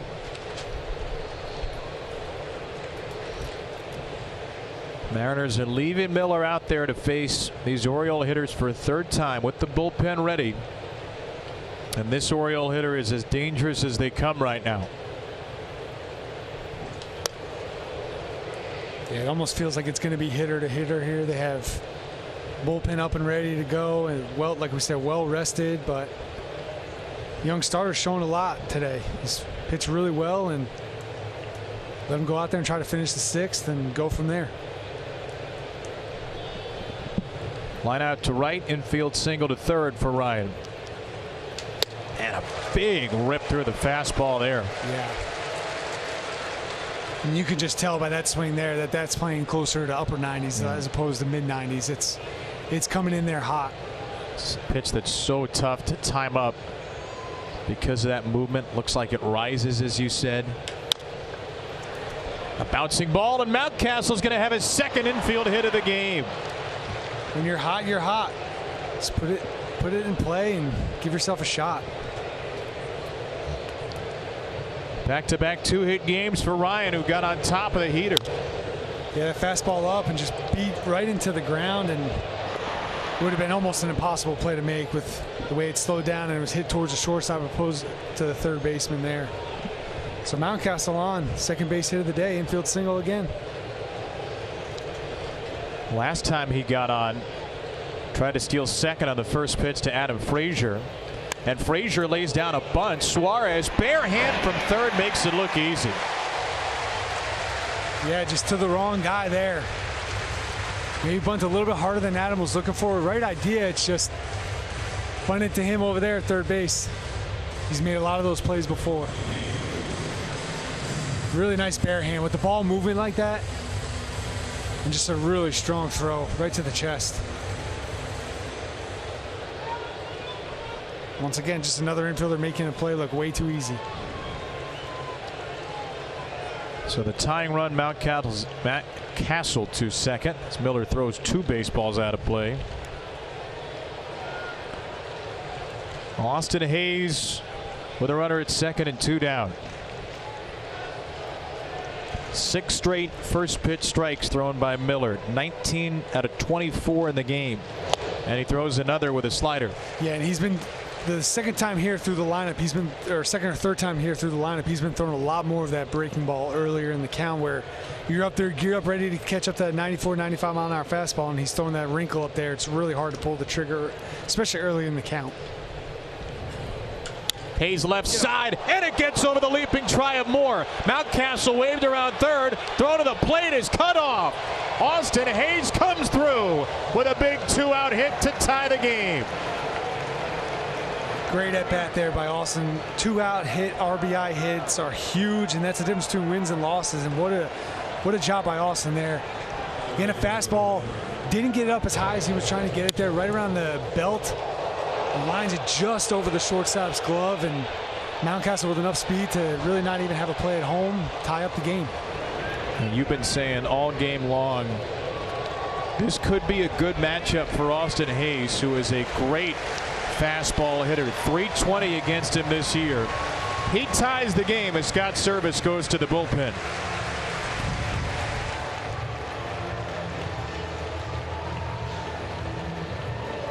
It was very good, but could not get through the 6th inning without the Orioles tying it. And Justin Topa, the Binghamton, New York native, takes the mound here in Seattle. Topa making his 51st appearance on the year, 2.44 ERA. Opponents hitting 244 off of him, and Seattle's going to show off their good bullpen as they have a bunch of good arms there at the back of this game. And it all comes down to these guys in the back end for the Seattle Mariners. There's the line at the moment for Bryce Miller. Really good job for him. Only the 1 earned run, but an infield hit for Mountcastle. A bunt ground out for Frazier, not a sacrifice. But it did work out. Hayes' RBI single ties the game, and now Jordan Westburg against Topa, who checks on Hayes.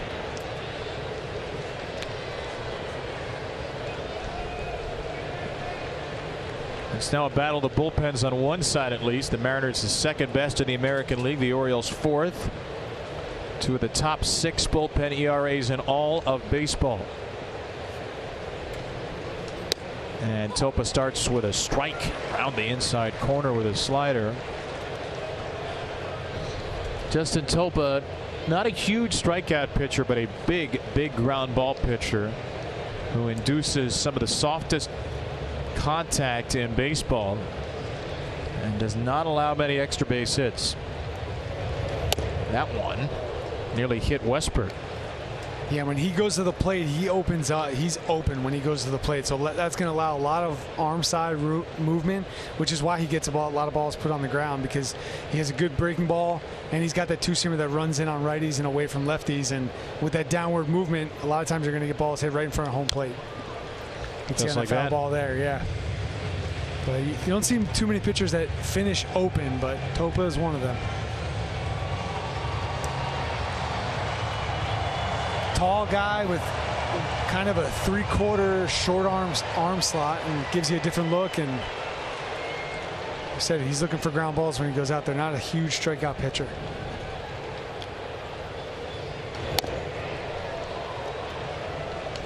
Jordan Westburg 0 for 2 against his former Little League teammate Bryce Miller. So round 2 goes to Miller in Jordan's eyes. Round 1 was Bryce making it to the big leagues a little earlier, but if Jordan's team can get the series win, that might count above all else. Westburg on 2-2 takes a called 3rd strike, and the inning is over. But the Orioles tie it. A big hit for Hayes squares us at 2.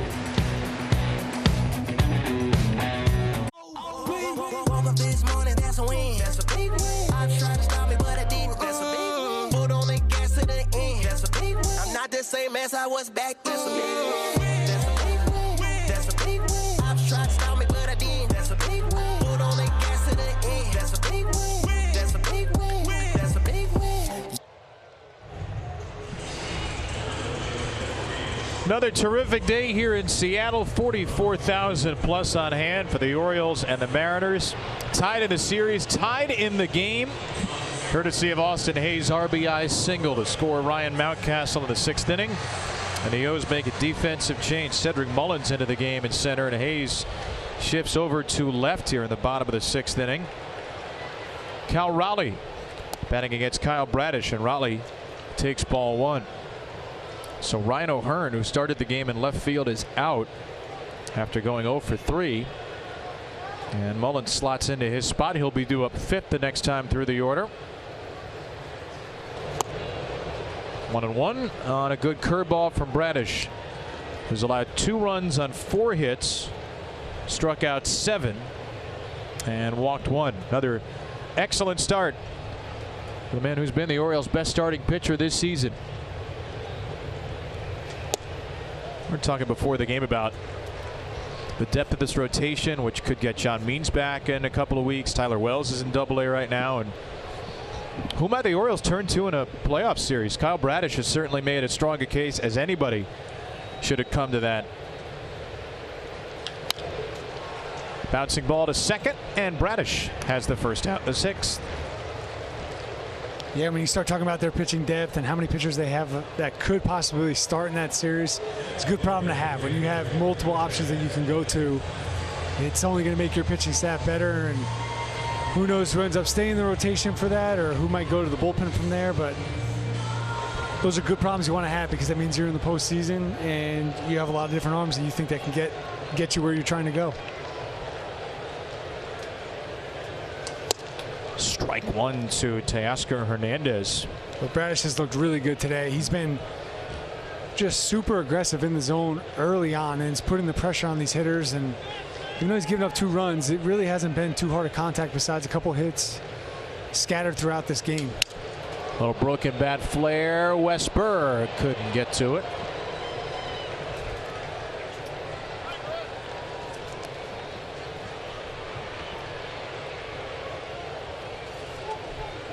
And Bradish only had 79 pitches here in the bottom of the 6th. So hopefully you can get a couple quick outs here, and maybe you can send him back out for the 7th, with the bullpen being a little bit shorter today without having, you would think, Bautista down and Webb throwing 2 days in a row. See Cano moving around, Vespa.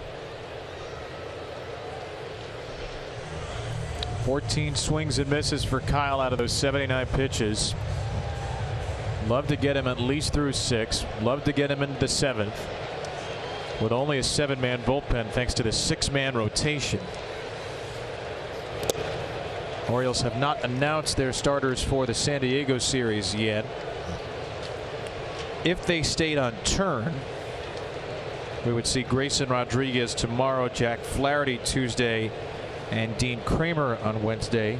Yu Darvish for San Diego tomorrow, then Michael Wacha, Blake Snell. 3 good starting pitchers.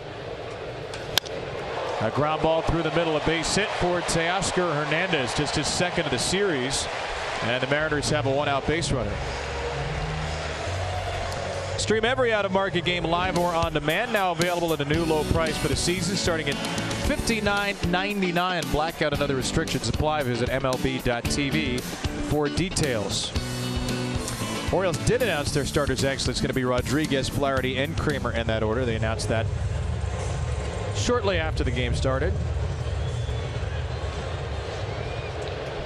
That last pitch Bradish threw, I saw McCann kind of take a handful of dirt and throw it down, and Bradish hit, he was I think it was a pitch they were trying to set up for the next pitch, and unfortunately Teoscar Hernandez was ready for that backdoor. It looked like a backdoor 2-seamer, which is one of those pitches you want to throw to the black or off for a ball. You just don't want to have it leak back over the plate, and unfortunately got caught a little bit too much of the white, and Teoscar Hernandez was able to hit it back up the middle for a single. 1-1 now to Ty France. And the Oriole bullpen is shaking and stirring now, with 83 pitches having been thrown by Kyle Bradish. It's Cianel Perez up. Cianel threw just 4 pitches yesterday to get an out. And they got back-to-back lefties coming up.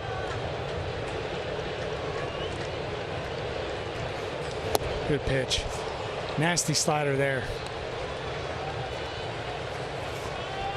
Movement is just so late and so dramatically down that it's, as a hitter, you got to see fastball the whole way. He just spins it so well. It's got to look so much like a fastball for 55 of the 60 feet, and then just darts the other way.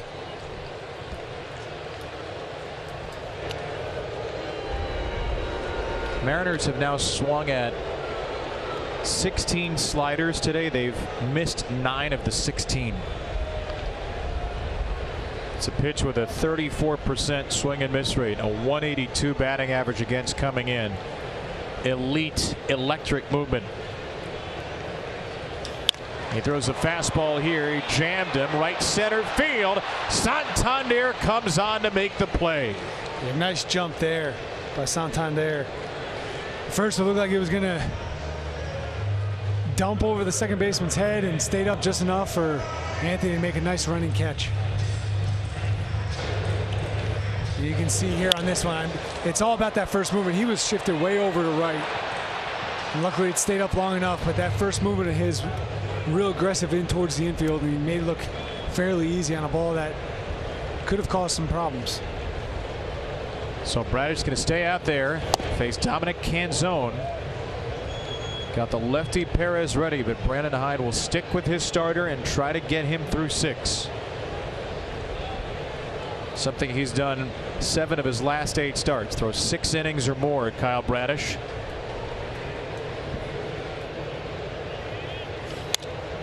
One and one. And I think for Bradish, it's one of the things he knows and he understands too, that he's one of the guys that they expect to go out there and throw 6-7 innings every single time, and helps him get through rotation, helps him save some guys down in the bullpen. And like I said, with some of the innings issues that the Orioles may be facing here in the next 6 weeks, it's huge to have, even though it could just be this one more out, but to try to extend him and get this out here could pay big dividends towards the end of the season.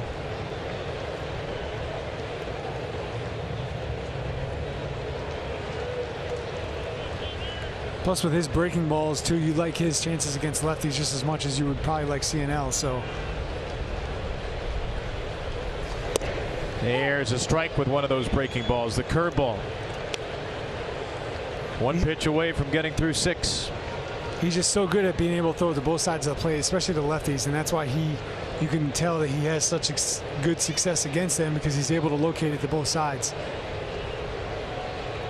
Looks like he might be trying to go back out there. Wouldn't be surprised if he tries to go back foot here with this one after throwing the one away, but I could see him going back out to the one away, but throwing more of a curveball to where the hitter sees it to where the last pitch finished, but instead it finishes down in the dirt.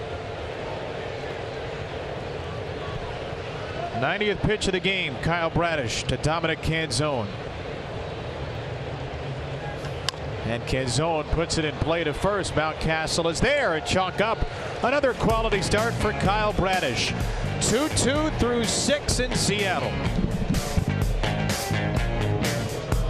To make a difference, Marlins with a big walk-off win over the Yankees, 8-7. Blue Jays trounce the Cubs 11-4, and it's not so sunny down in Tampa Bay. A 9-2 Guardians win in that one. So good news for the Orioles here, and guys, as always, it's such a close game, and that's just the way we like it, which means you have to tune in to O's Extra Postgame presented by PNC when this one is said and done. Well, chance for the Orioles, Mel, to go 3 games up on the Rays now with that Tampa Bay loss. Yankees and Rays with some pretty brutal days in the state of Florida. Yankees led 7-2 going into the 8th. Gave up 5 in the 9th. Clay Holmes, Tommy Kahnle giving up all those runs to the Marlins. So a bad day elsewhere in the American League East. Could be a good day for the O's as James McCann looks at a strike from Justin Topa, who will have to face 2 batters here before the Mariners could turn to the lefty Gabe Spire for Gunnar Henderson. Right side, James McCann. What else is new? A 6-game hit streak for the Orioles backup catcher, who certainly isn't playing like a backup the last couple of weeks. Yeah, he's seen it well right now, and he's one of those hitters when he gets hot, he can do a lot of damage. And that ball, he threw 2 sliders in a row there and then tried to come back with a sinker and just left that over the plate. James just not trying to do too much with it and served it out to right field for a good single to get the inning started here for the O's. He's reached on an error and scored. He has walked. He has singled. The hit streak up to 6. And here's Adley with a go-ahead run on and nobody out.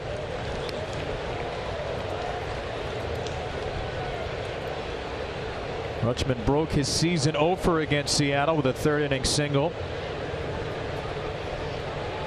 The Oriole leadoff man once more.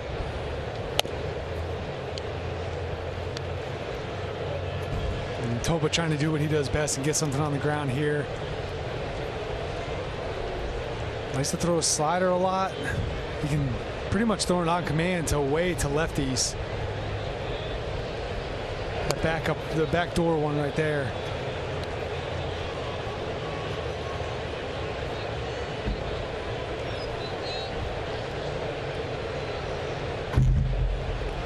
Hopefully Adley can get something here to handle and if at the worst, move James up the second somehow, or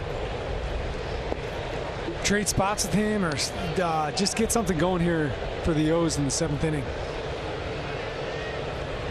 When you look down at that bullpen, you know what's coming for the Mariners. They have two of the better guys in the back end of that bullpen. So, you know, try to get something going here in the 7th.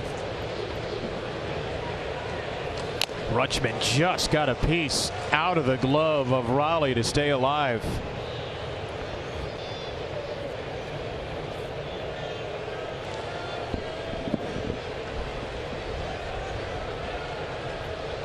Well, shifts have been banned in baseball, but that's about as close to a shift as you can get on the infield.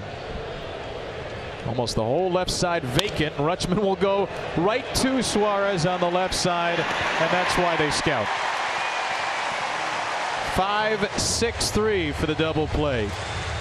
Yeah, like you said, they have spray charts, and it'll tell you he's going to hit the ball there a lot. So they shift the third baseman over the shortstop's position.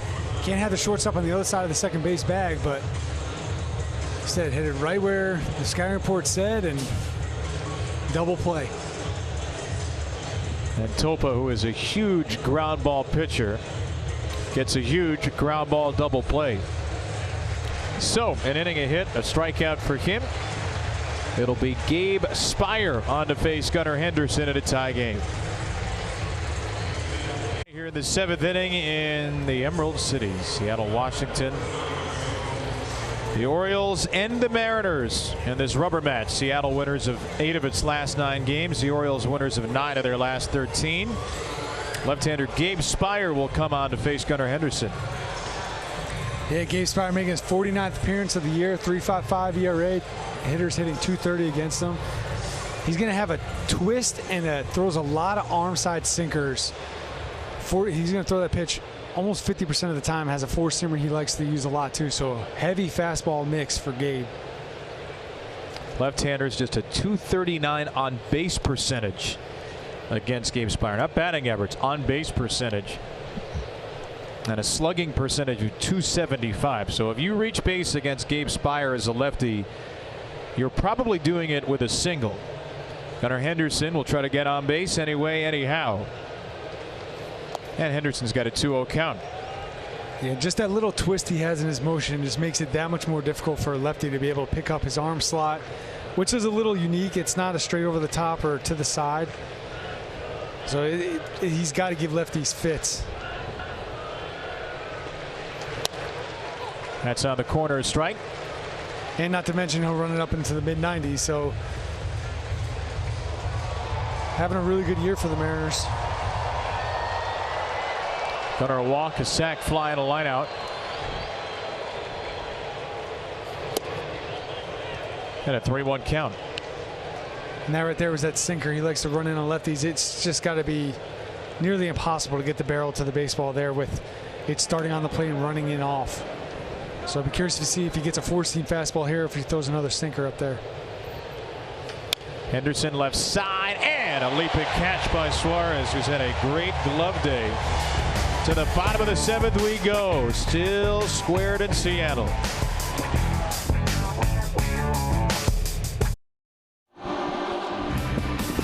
The day is done for Kyle Bradish, and another strong day it was. 6 innings, 2 runs.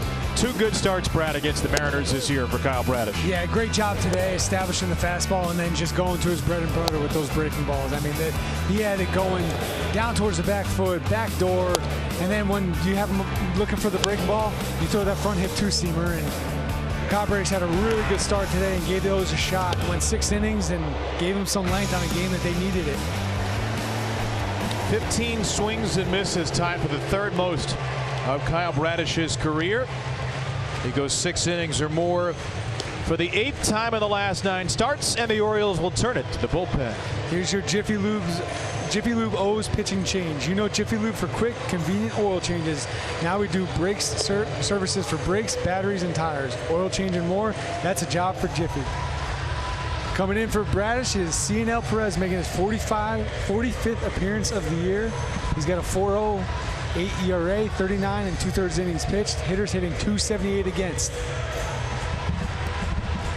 CNL pitching much better of late since he's come off the IL.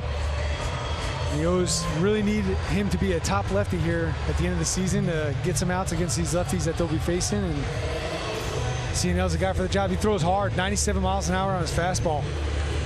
After that, he goes slider, sinker, curveball. He's got them all. 4-pitch mix for CNL. Sano Perez better as the year has gone along and got a big out yesterday in a tie game in the 7th inning, retiring pinch hitter Mike Ford. 7, 8, 9 due up here. Cade Marlowe, the lefty, Dylan Moore, the righty, and Josh Rojas, the lefty. Mariners have right-handers Jose Caballero and catcher Tom Murphy, plus switch hitter Sam Haggerty on the bench, but they'll start left on left with Marlowe here. 2-2 game, Orioles Mariners. Winner gets the series. The Orioles get the season series with a win, 4-2. Mariners would even the season series at 3 with a victory, and it has been a really good season series between these two teams. Mariners have won the 2 games by impressive fashion. They've won 13-1 and 9-2 their wins in the series. The Orioles wins against the Mariners this year, 6-4 and a walk-off home run by Ryan McKenna, 3-2 and 1-0. So 2 big wins for Seattle, 3 close wins for Baltimore. They all count the same.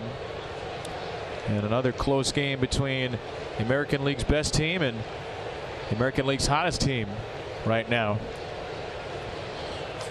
And yeah, you can tell these two teams just very evenly matched. They both, the Mariners have really good starting pitching. They always have that timely hitting and good bullpen, and it's just been a good season series for both of these teams, and showing it here again this weekend.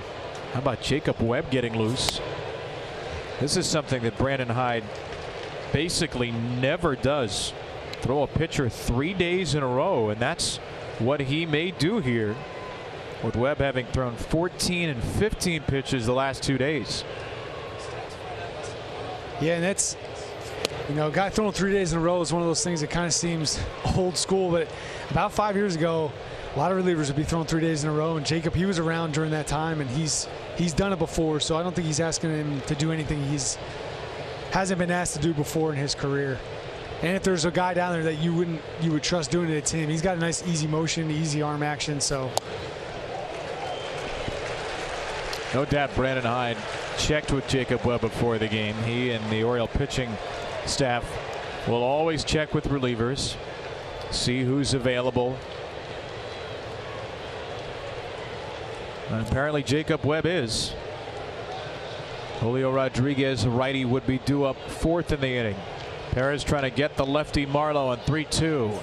And he did. 97 at the top of the zone for a strikeout. Really good pitch there. Had thrown a few off-speed pitches and was just missing with the fastball, and then came back and just kind of challenged him right at the top of the zone, inside the box. From the lefty, that's got to be a tough ball to just stay on, and he knows it's in the zone after it's by him, but really good pitch there on 3-2 from CNL. That was that sinker at the top of the zone. Here's a ground ball over Perez's glove. Westberg at third, got it out of the glove quickly and retired Dylan Moore, who is 0 for 3. These Oriole infielders really close on balls on the grass so well. They're so aggressive coming in towards the ball. He sees it bounce over CNL's head and immediately knows he has to go get it and make a nice throw to first base. Just really nice first step by Jake, and just a really nice easy throw. Once again, the Oriole infielders is making tough plays look pretty routine. When it got over CNL's head there, I thought it might have had a shot at an infield hit, but like I said, they just cover ground so well. Scott Service is going to use his backup catcher here, Tom Murphy, to pinch hit for Josh Rojas. And why not with those numbers? So Chris Holt will come to the mound. Go through the scouting report on the pinch hitter.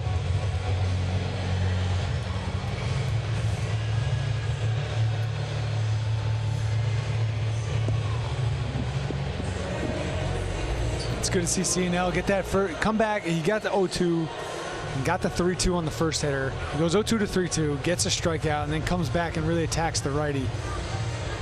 You love to see that. CNL is another one of those guys that could play a big role here in these last 6 weeks. Had a really good season for the Orioles last year. Kind of got off to a rough start, but started to get back on track before he went on the IL. And they know he's a guy that can get big outs when they need it. When you got a plus arm like he's got, you need those guys in September and in October. 4 2/3 innings, 1 unearned run in 6 games in the month of August. And ball 1 at the pinch hitter Murphy. Seen CNL try to work with his delivery, stay in the air a little bit more to stay balanced. He's been throwing a lot more sinkers of late as well. The 4-seam usage way down. The sinker's gone up. That was 98 to Murphy. That's that 2-seam sinker. Yeah, and that's what, like, a lot of pitches that have movement like that, the cutter and the sinker, they're ones that you're not looking to locate necessarily, so you can just let it rip, and it makes you not have to worry about location as much and just kind of use your ability to just keep the ball in the zone and let the movement do what you want it to do. You compare his 2-seamer to his 4-seamer. It's a better batting average, better slugging, better swing and miss rate, much better ground ball rate. And he's gotten back to looking like the old CNL in part because of that pitch. And he strike him out here on a sinker. So if it ain't broke, keep sinking it. 2 strikeouts and a perfect 7th for CNL Perez.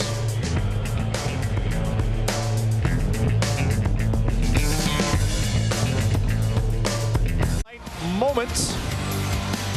And it's Austin Hayes with his big moment in the 6th inning. A 2-out single to score Ryan Mountcastle and tie the game. Yeah, like we said, just fastball hitter against a fastball pitcher. We like that matchup today, and he got a fastball he can handle at the belt and shot it over the shortstop's head to get the game tied. And it remains tied as we head to the 8th inning.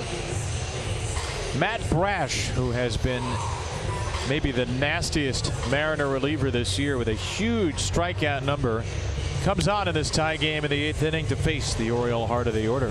Yeah, Matt Brash making his 58th appearance this year. 3.08 ERA, 82 strikeouts, and 49 2/3 innings pitched. So if there's one thing he's out there looking for, it's to punch out. He's got a lot of them. Back-to-back upstate New Yorkers, or 2 out of 3 upstate New Yorkers. Justin Topa from Binghamton in the Shenango Valley. Matt Brash, who attended Niagara University. 4th-round pick of the Padres 4 years ago. And a strikeout machine. The Orioles hoping to touch up here in the 8th. They'll start with a slider away to Anthony Santander. Defensive change. Jose Caballeros in the game after Tom Murphy pinch hit for Josh Rojas. Santander, then Cedric Mullins, and Ryan Mountcastle, the Oriole 3-4-5. And a backdoor cutter for a strike. And you're going to see a heavy dose of spin from Brash. Almost 47% sliders on the year. Likes to go to that pitch a lot, and he can dominate his glove side with it. There's a fastball at 98. So he's got that to go with it. But just another Mariners pitcher that can throw into lefties and then throw a breaking ball off that fastball inside to lefties. 3-1 to Anthony. I'm curious here with what high percentage he throws sliders. If on 3-1 he's willing to throw a slider. He's obviously a little bit off with his fastball here. He's missed pretty badly there in the last 2. Just curious if he throws a breaking ball here 3-1, see how comfortable he is throwing that pitch. Oh, he was comfortable, but he missed it, and Santander draws a leadoff walk.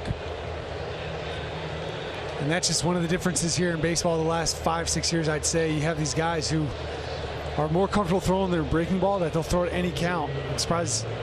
And then there's a perfect example, 3-1, typically a historically fastball count in baseball, and he's throwing a breaking ball, misses down below the zone. Back when I played, you'd probably be hearing the coaches yell at you from the dugout, what do you think of throwing that pitch? But just a different era of baseball. Now first tap out of the game for Cedric Mullins, and he looks at 99.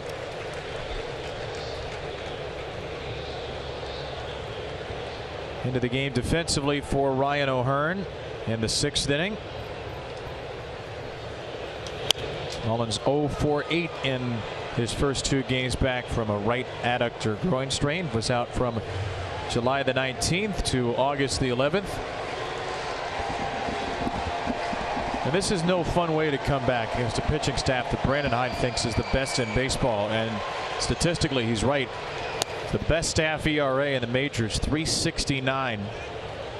And in this series, the Orioles have scored 2 runs in the first game, 1 unearned run in the second, and 1 earned run, 1 unearned in the third. 5 runs, 3 earned. And yet they may only need 6 runs to win the series. Mullins stays alive on 1-2. Yeah, baseball just doesn't make sense sometimes. That's why I think too much is put on run differential these days. They talk about these teams who have these huge run differentials, but at the end of the day, it's about getting a win. It's about scoring 1 more run than your opponent. And the Orioles could prove that this series. If they, like you said, 6 runs, they could get out of here with 2 wins against a really good pitching staff of the Seattle Mariners. Hey, you played on enough teams that were great in 1 run and close games. As Yennier Cano starts to throw in the 8th inning, there's some luck element of it, sure, but there's a lot more that goes into it than luck. Yeah, and I think once you get into like July and August, I mean, how much luck can you have for an entire season? So when it gets to this time of the year, it's a true real stat. Cedric works a nice count here. Fell behind 0-2. Now it's 3-2, and makes you wonder here again with his breaking ball, is he going to throw it here 3-2? He's got 98 in the tank, but he hasn't seemingly been able to throw it consistently for strikes. And curious if he comes back with a breaking ball here again. Santander's running. Mullins puts it in the air to left. And Cade Marlowe in the sunshine makes the play. Anthony back to first on out number 1. And talking about those close game things, I think too much is put on it early on in the season, say April and May, but I don't think enough is put on once it gets into October or August and September. It's, you know, they'll say a lot of times it's luck if you win those games, but I just think when you've proven it for 5 months of the season, it's a real thing and it's a real stat, and you know where it's most real is in the dugout and down in the bullpen because your guys know that you play really well in those games. And last night I feel like that was a perfect example of it. They knew, you could tell the Oriole dugout was just confident once Bautista was out there, and they did whatever they had to do to get a run because they're pretty confident once he comes in the game, the game's over. So when you can turn the game into an 8-inning game, it really changes a lot of things in the way you go about playing those games. Well, Ryan Mountcastle has been hot of late, and the baseball gods have rewarded him for once today with a couple of infield singles. Average all the way up to 273 on this amazing run. Mountcastle takes a cutter for a strike, 0-2. Yeah, kind of a backup one there. It's been talking about, but with spin, if you see it back up like that, it's really hard to be ready to hit that pitch. You're just hoping that it's called a ball or that it's above the zone, because it's just, you see spin, but it stays almost like a bullet in that direction of where you see it going. Surprising here seeing the right side this wide open with Mountcastle and how he's able to hit the ball the other way. Took an 0-2 pitch through the right side yesterday, and he will strike out on 100 here. My goodness. Yeah, this is a good arm out there right now, and now you know why he has so many strikeouts. It's when you have a slider, you throw it 47%, but you can back it up with a four-seam fastball at 100 miles an hour at the top of the zone. It's just nearly impossible to catch up to that pitch. You see it in the strike zone for the whole way, and it's just really hard to lay off that pitch at the letters. Go ahead, run at first now, 2 down in this 2-2 game. Adam Frazier yanks the first pitch into the camera well. It was that first pitch slider almost to the back foot. Frazier ready to go from pitch 1, but just kept coming at him and wasn't able to keep it fair. The 6th inning play has been changed to a sacrifice bunt, not a bunt ground out anymore. So Frazier now 0 for 2.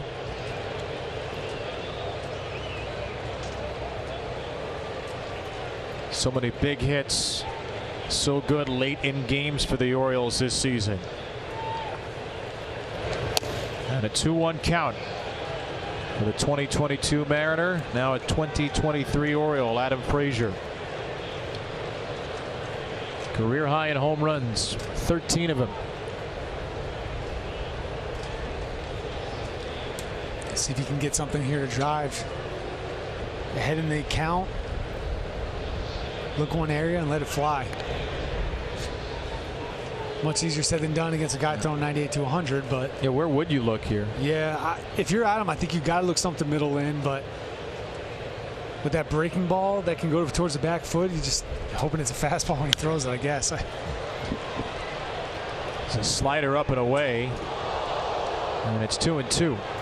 I have an idea about what hitters are doing up there. I just know I can't execute what they are trying to do, so it's tough nowadays, especially with how much these guys, how much movement, how much velocity they have.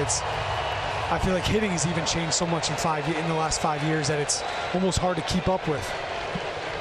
That's why these guys are the best at what they do. Frazier, they threw the curveball on 2-2 and a couple of strikeouts for Brash in the 8th. We remain tied. Coverage cam did a really good couple of days defensively for the Orioles. We start with this double play in the first. Yeah, just a one hopper to Mountcastle, over to Henderson, back to Mountcastle. Nothing better than a 3-6-3 double play for a pitcher. Another play from there, Frazier diving up the middle, great stop and a nice throw. Everybody's kind of getting into it here this year. We've seen plays all over the field, infield, outfield, pitchers making nice plays. So it's always a nice thing having the guys behind you, and Radish does a good job of keeping them involved. He's working quick. He's getting balls put in play. Get his strikeouts when he needs them, but he's not afraid to keep them on their toes and ready to make plays behind them. Well, a 2-2 game in the 8th inning is typically the time for Yennier Cano. That is not a surprise, but does make you wonder if Felix Bautista might be available here with Cano coming on in the 8th. Yeah, that's a good point. We'll have to see. His pitch count wasn't huge last night, but it's definitely not typical to see, especially your closer, throw 2 innings and be available the next day. But you never know. They have that off day coming up on Thursday. Maybe they're thinking about using guys a little bit different here in this game and then the next series in San Diego. So, well, Cano falls behind Julio Rodriguez at the top of the Mariner lineup. This is the spot in the game he came into yesterday. He got Rodriguez to fly out. He walked Suarez. He hit France. And he got a fly out from Raleigh and a ground out from Hernandez to get out of the inning, but he is immediately behind 3-0. Yeah, not something you see Cano do very often is throw walks, especially three balls in a row to start a count. So hopefully he can get back in the zone here and just do what he does best.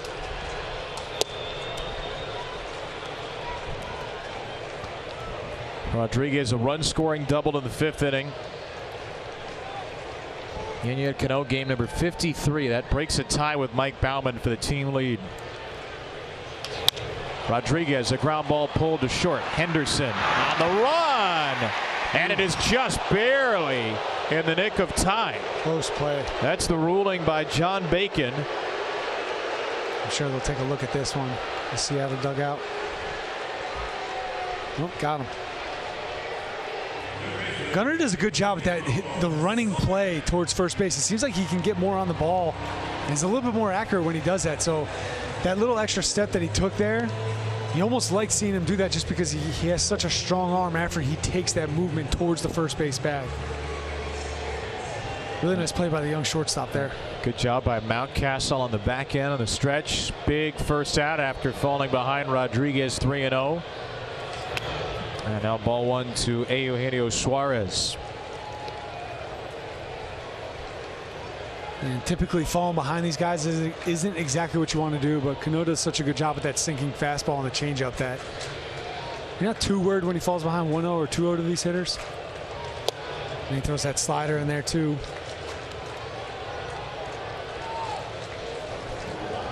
Nick Vespi up for Baltimore in the 8th.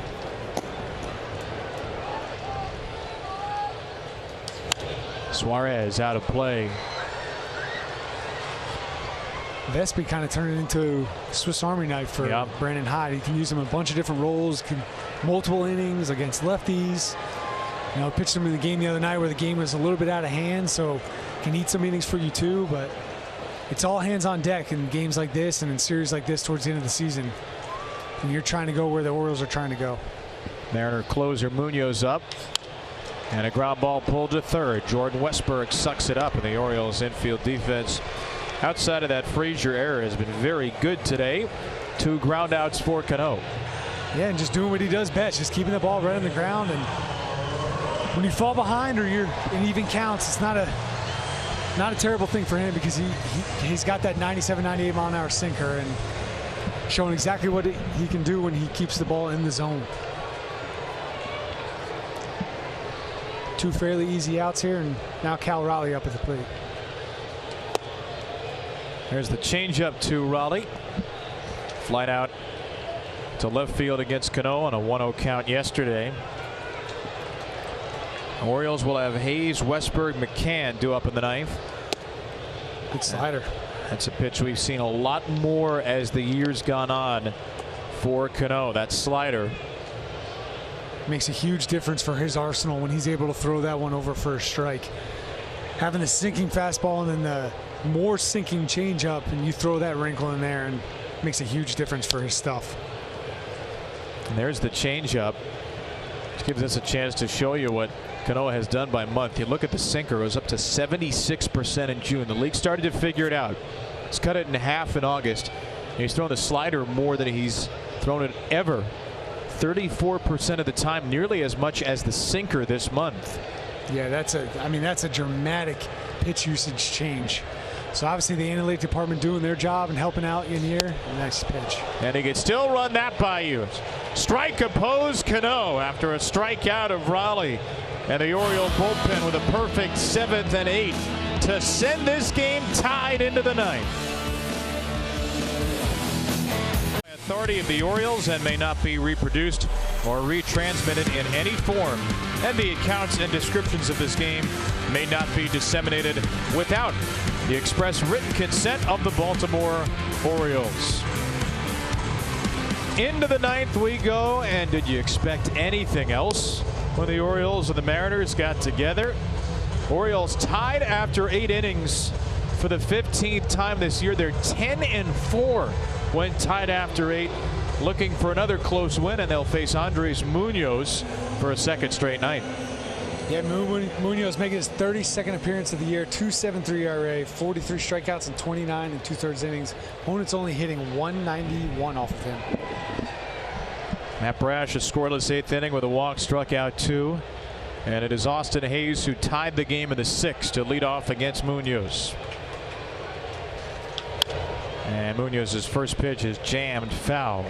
Yeah, 95 on that first one. He's usually sitting 98, 99.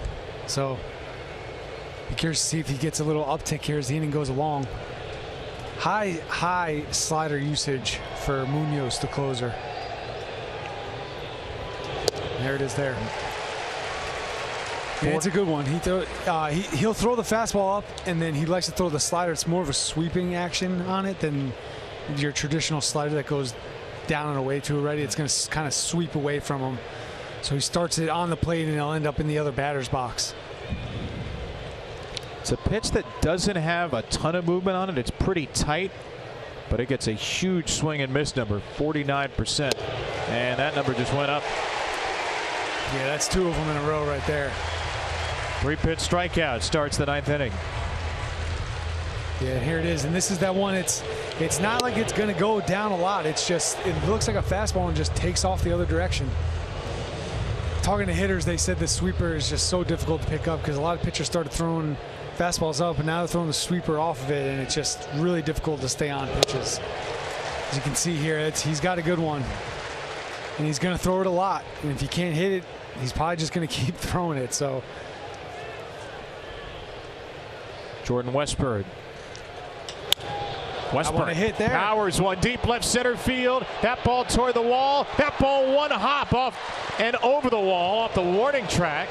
And Jordan Westburg with a ground rule double gives the Orioles a 9th inning base runner at 2nd.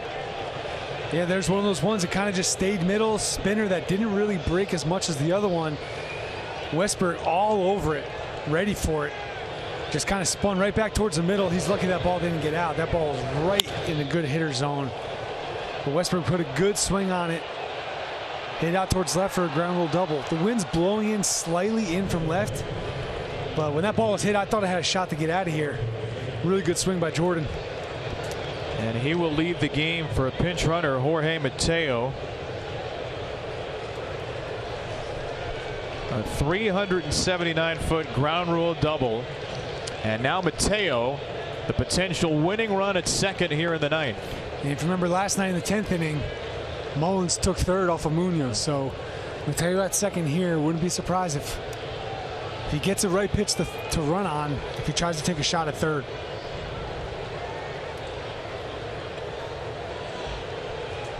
Caballero, the second baseman, very close to the bag. The batter is James McCann. And McCann backing out of the way of ball one. James has had a tough couple of offensive years, but he is healthy and he is swinging a bat about as strongly as he's swung it in a long time. 9 for 17 on a 6-game hit streak, 8 RBIs in that stretch. And Munoz with his first disengagement, looking Mateo back to second. Yeah, very conscious of Mateo there at second.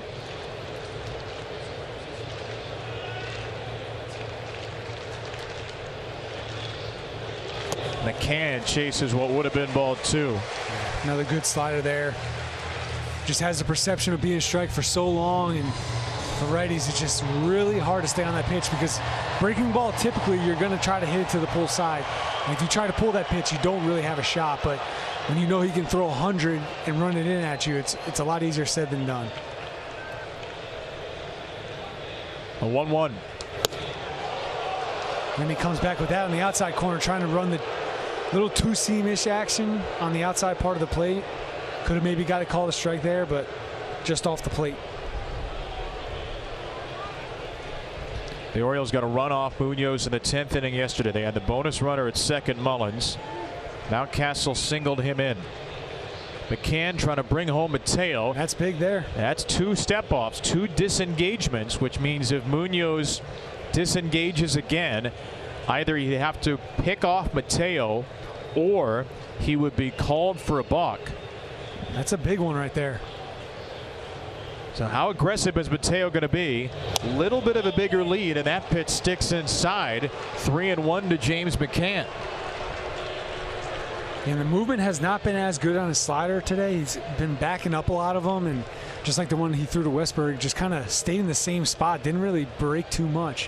When he's throwing good ones, they've been good, but the bad ones have kind of just been straight balls. Mateo taking a big lead, and a pitch down and in. Pretty much the same thing, back-to-back pitches, Brad. That slider just sat inside. Yeah. And McCann reaches base safely for the 3rd time. Yeah, it just seems like his release point maybe is off just a little bit, because when he's throwing good ones, he's throwing really good ones, like you saw to the Hayes at bat. But the bad ones have just been kind of staying in that same area and not getting quite the movement that he's used to seeing on that pitch. Well, the Orioles have action in their bullpen. Pete Woodworth comes out to the mound, and that tells you that Felix Bautista is not available. Brandon Hyde simply wanted Cano for the top of the lineup, and Mike Baumann would be in line for the save opportunity if the Orioles can get a run. And he'll probably pitch the 9th either way. Yeah, most likely. And with Cano there, that's what you see now more in baseball, is that you'll kind of have guys slotted. And I think today Cano was going to be the guy that was going to face the top of the lineup, whether it fell in the 7th, the 8th, or the 9th. So you can kind of see the strategy play out. Obviously, we're not privy to that information, but you kind of see it play out as the game goes along here. That Cano was going to be the guy to face the top of the lineup, whether it fell whatever inning that was. So you'll have Mike Baumann here for the 9th, and hopefully the O's can get a run with the lead. Adley Rutschman takes one off the plate for ball 1. No, we have a balk call. Wow. It's a balk called against Munoz, and the Orioles runners will move to 2nd and 3rd. Andres Munoz called for a balk by home plate umpire Dan Iasonia, and the go-ahead run is at third with one out. Wow. Let's see what he did here. Guess he said didn't really come set. You don't hardly ever see that called in the big leagues. I think it was called at second by Gabe Morales, not back, and now Scott Service is out. And we'll see if Scott Service ends up staying in. Maybe it was called by Adam Beck because he's going right to Beck at third. Iasonia was pointing either toward Morales or toward the pitcher, and it must have been Adam Beck because Scott Service is trying to give him the business. Yeah. This is, I mean, in a spot like this in a game, you can understand his frustration. The call that's not called a ton in the big leagues with you coming set. They have some, they'll give a little wiggle room with whether a guy comes set completely or not. Called here in the 9th inning. Tough spot here for the Mariners, and you can understand why Scott Service is so upset.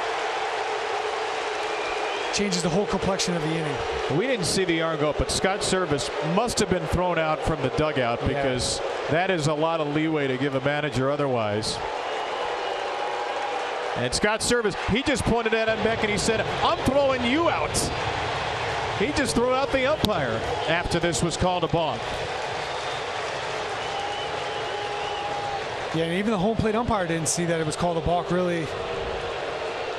So some confusion around. Not really sure if it was a second base umpire, if it was a third base umpire. You could hear the call, but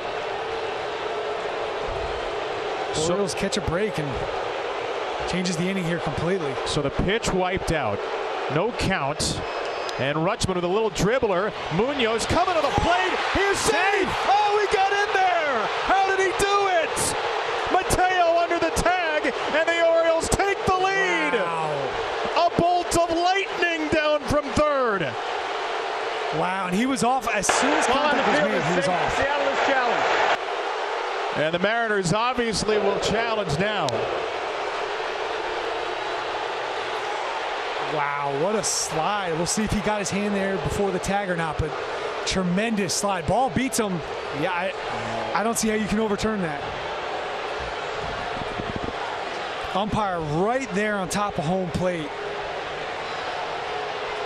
Pretty nice play by Munoz, too. Got the ball to the catcher in time, but yeah, that's just athleticism and speed. And look at the slide to the back tip of home plate. This is a good view here. Wow. Wow. I think he's there. I mean, the only question would be, is the hand, the sliding glove down on the plate, or is it hovering over it? And that would seem very hard to overturn based on the evidence you usually need to overturn a call. Yeah. Right there's a tag. I think he's in. Yeah, I think he's in too. If it's got to be conclusive, I don't see how you could overturn it.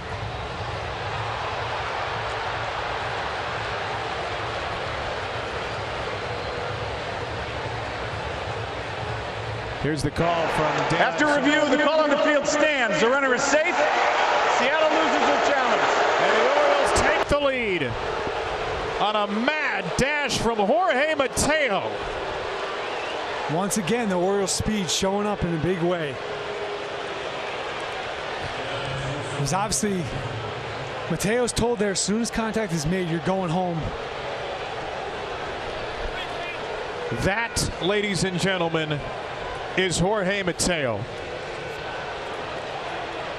His bat the last couple of months, it has not been at peak form, but that's why Jorge Mateo is somebody you keep around, because he can field, and boy can he run. And the Orioles have a 3-2 lead for Gunnar Henderson. Watch the lead and the jump for Jorge Mateo here. And this is it here. As contact's made, he's gone. Doesn't even look like he takes a look at the pitcher. He's just looking at home the entire time. Knows he's got to get there, slide to the back of the bag, back of the home plate, and Munoz has got to get it together here. He's got kind of the emotions of the inning kind of getting to him, and this inning could get out of hand here pretty fast. The pinch runner for Westberg. Remember, it was Westberg's double that allowed Mateo to come in the game as a pinch runner. A walk, a balk, and a preposterously quick run to the plate.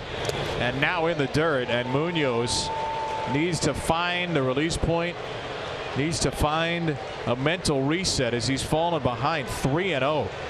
Yeah, and it's tough when you're out there and you have, you know, a ball called on you. I mean, you probably get one or two in your whole career, and in a spot like that, you just got to be able to regather yourself.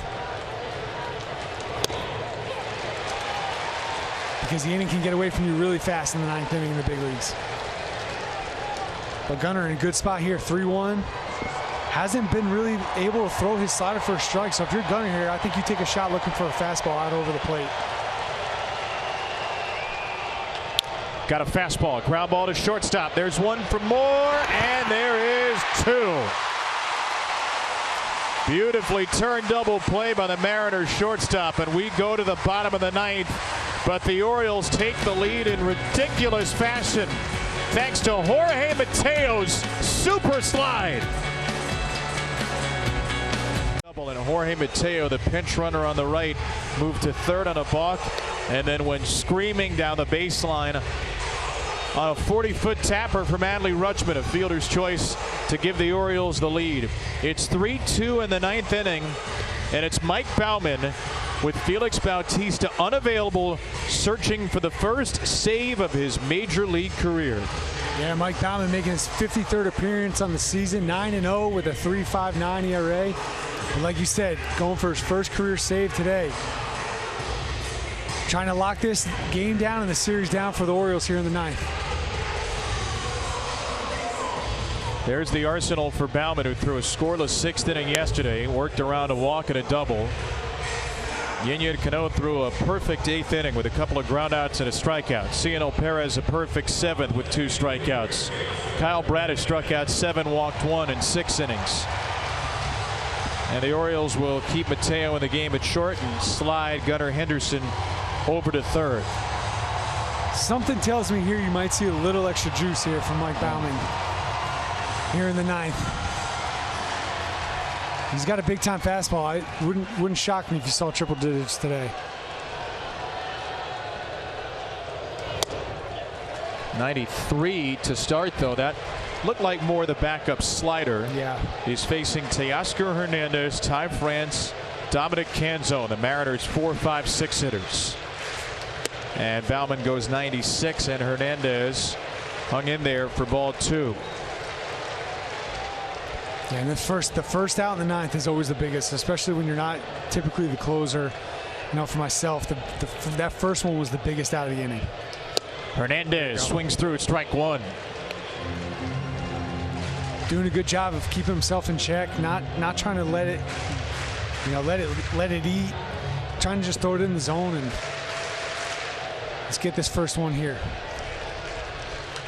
Hernandez to right and out of play. Good job getting back in this count. Fell behind 2-0. Threw 2 strikes in a row. Now he's got it back to even. Can make what pitch you want to throw here. If you're confident you can throw whatever on 3-2.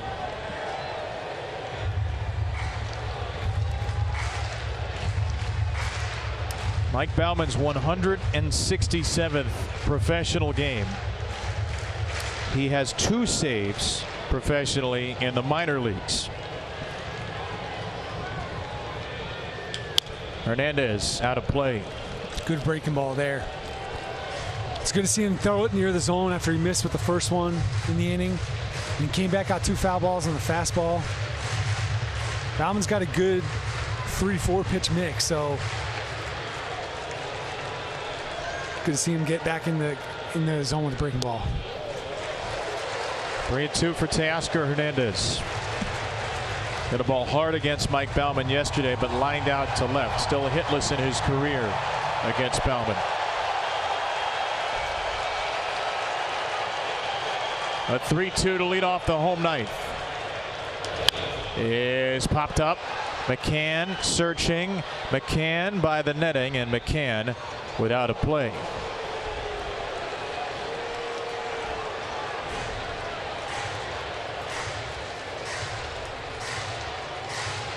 You've seen the pitch sequence. This will be the 8th pitch coming.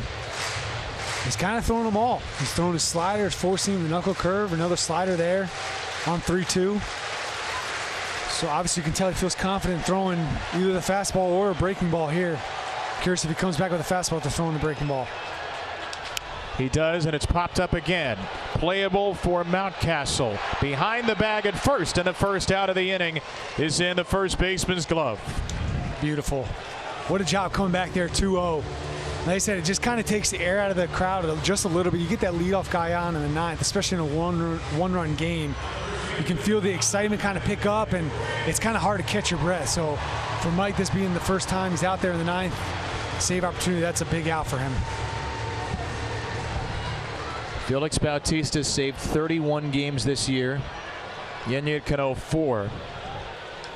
Danny Coulombe and Cianel Perez have each picked up 1. Strike 1 to Ty France. Mike Baumann trying to become the 5th Oriole pitcher with a save this season. France 0 for 3. Mike Baumann has 2 professional saves, as we mentioned. Last year, July 6, 2022, through the final 3 innings of a 6-1 Norfolk win over the Jacksonville Jumbo Shrimp. France into center field, hit well, hit deep. Mullins! He got it! He cannot be serious! Oh my gosh! He cannot have just done that! Oh! He cannot have just done that! That ball was over the fence. The play of a lifetime! Kidding me?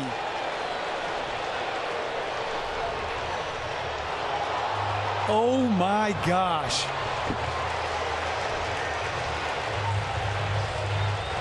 Look at this play right here. I don't even know what to say. Perfectly timed. Oh my gosh. Brings it back.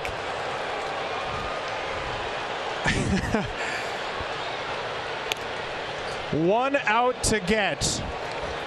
Thanks to the greatest play of Cedric Mullins' major league career. We're going to say it, given the circumstances, given the score, given the season, and a high drive and a right by Canzone. Cedric cannot get to this one, and we are tied. Wow. Dominic Canzone blasts off for his first Mariners home run, and the game is tied at 3.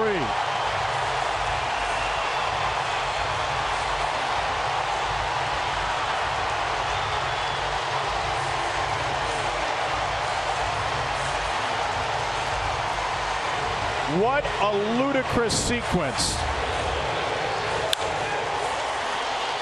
Yeah, just an insane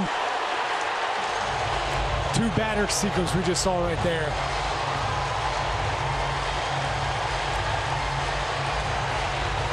Mike Baumann 1 out away from big league save number 1, will give up the ball in a tie game.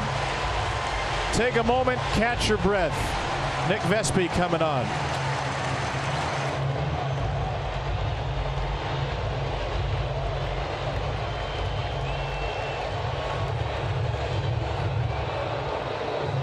The last 3 minutes of action.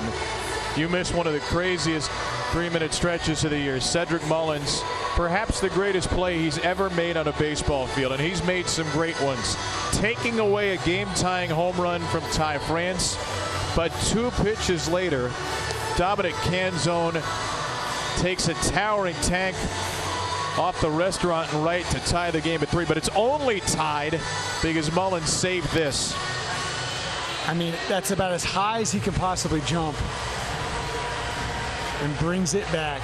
And the toughest part for that, I feel like, is keeping it in your glove as you bring it back in, because a lot of times you'll see an outfielder hit the top of the fence, and then that pressure from hitting the top of the fence knocks the ball loose. Man.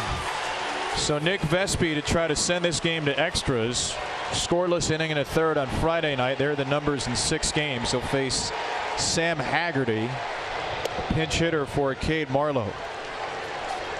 Whatever happens in this game, we have had 2 of the best nights of baseball all season.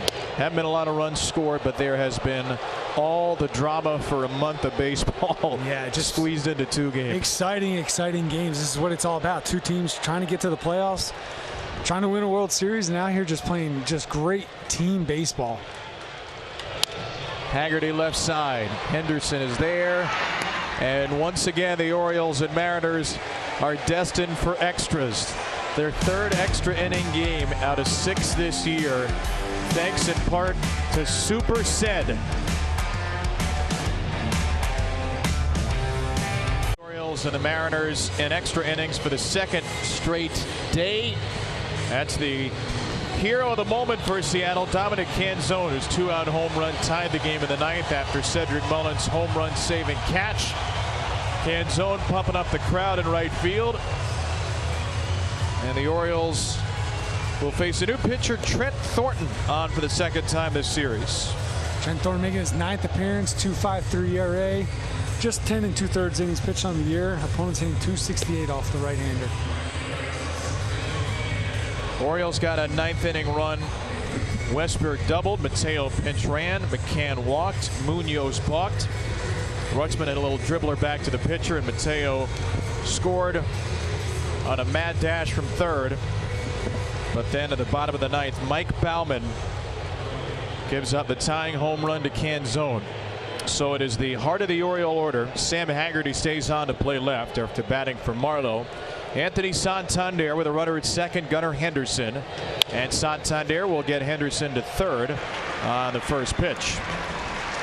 So a runner at 3rd, 1 out on the ground out from Anthony Santander, and it'll be Cedric Mullins with 1 out in the 10th. Yeah, not a terrible out there. Advance the runner to get the 3rd. Now it's up to Cedric to add a run after just taking one off the board. Give the Orioles the lead. He scored the winning run last night in the 10th inning. And Mullins will take a strike here. And you got the infield drawn in, so Ced just trying to put the ball in play here, get something up in the air, score the runner from 3rd. 0 for 9 off the injury list, Cedric Mullins.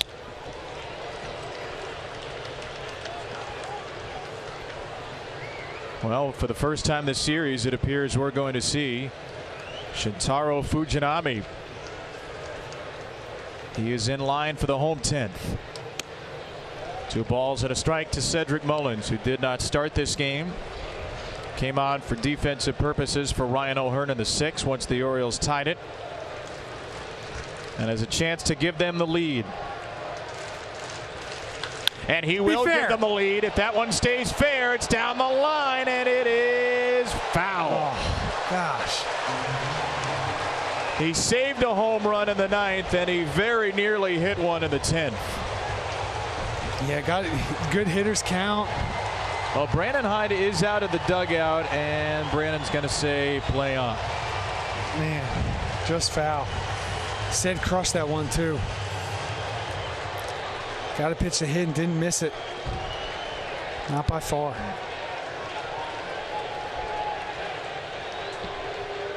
Time called before a 2-2.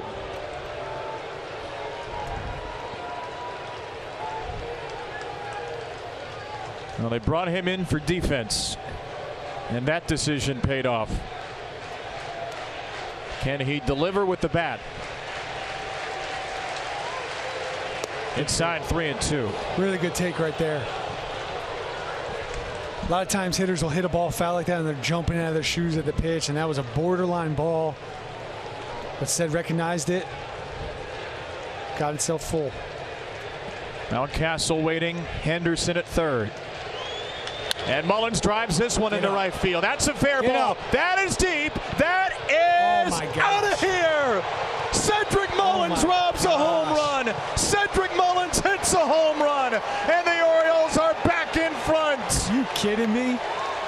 Cedric this is probably the greatest 2.5 innings I've ever seen a player have. He brings a home run back, hits one foul, and then comes back and hits a 2-run homer to give the Orioles a 2-run lead. Have yourself a bottom of the 9th and top of the 10th, Ced. He has become death destroyer of Seattle. Gosh. 5-3 Orioles on the first hit off the injured list for Mullins, and one of the biggest hits of his big league career. Got to make them count. First one, got to pitch the handle again, and did not miss it. Deposited in right field seats. Ryan Mountcastle to shortstop. Out number 2. How about a replay? What do you think, Brett? Yeah, that'd be great to see. Said fastball just, I mean, if you're trying to put it on a tee, that's where you want to hit it as a lefty. Got it and did not miss it. Man, I tell you how many times you've seen a guy hit a ball foul, home run, and come back and hit a ball fair for a home run. Just does not happen very often, let alone in the 10th inning in a game, tie game, in game 3 of a series. Man. That's why baseball is awesome. You just never know what you're going to see. I swear. I've seen over 1,000 games in person, I feel like, and every time I come, I just never know what you're going to see. 1-1 to Frazier. Seattle will have more Caballero and Rodriguez, 8, 9, and 1 in the 10th.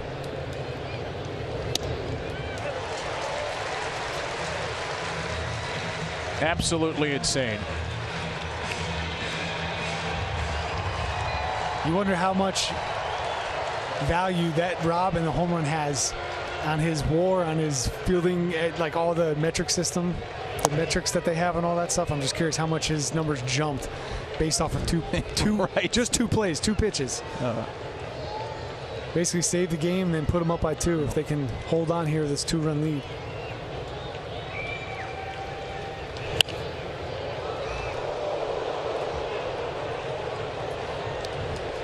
The Orioles have had so many moments this year. It's hard to even pick a moment out of a 72-45 season. It's possible we may have just seen the moment from Cedric Mullins. Frazier drills it into right field. Adam Frazier is going to find the right field wall on a couple of skips. And Adam is in there with a 2-out double, keeping the line moving. No better time to get the offense going than in the 10th inning of the 3rd game of a series. Frazier, a really nice hit down the line there for a double. And they're back in action here. Austin Hayes, another chance for an RBI. Just a hanging curveball. Frazier's not just waiting for it. He gets the front foot down, and when he sees that ball pop up, you know he's got that little extra time to see it, and drills it into the right field corner. Let's see if Austin Hayes can pick them up now. Already with an RBI in the game. Remember, this is a Mariners team that had the longest win streak in baseball after a 9-2 victory on Friday. They came in winning 8 in a row. 8-game win streak with George Kirby, Bryce Miller, and the best pitching staff in baseball. And the Orioles are trying to take the series with back-to-back extra inning wins. And remember, Tampa Bay has lost today. So with a victory, the Orioles once again go 3 games up on the Rays. 118 games down after today. 44 to go. A long way, but not that long.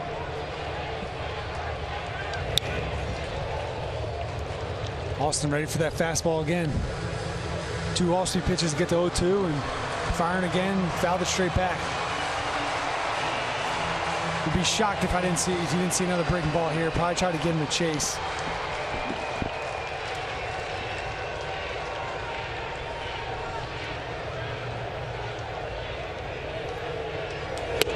Going back with the fastball. That's it for the top of the 10th. Another half inning that belongs to Cedric Mullins. 3 outs for a series win.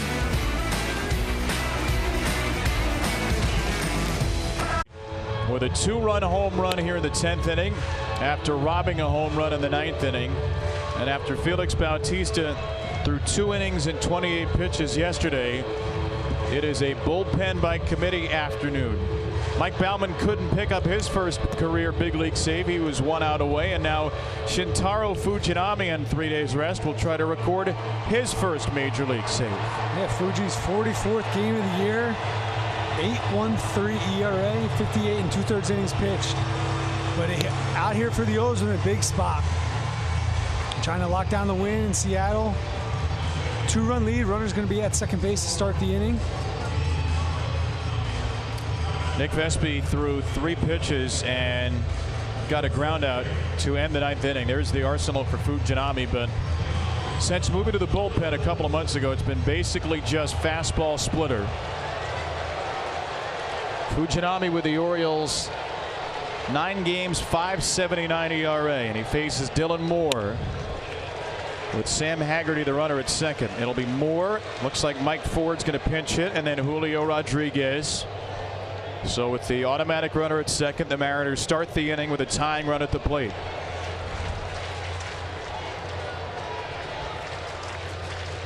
It's been all about the command for Fujinami, who's allowed just 4 hits in 9 1/3 Oriole innings, but he has walked 8 and hit 2 in addition to 11 strikeouts. And he showed glimpses last Sunday when he went out there throwing 100, 200, and 3 and just attacked the Met hitters on what he can bring. Like you said, just got to be over the plate. And he's got to slow himself down. That's all it is. You just got to slow yourself down and throw it over the plate. Just follow McCann's lead and go from there.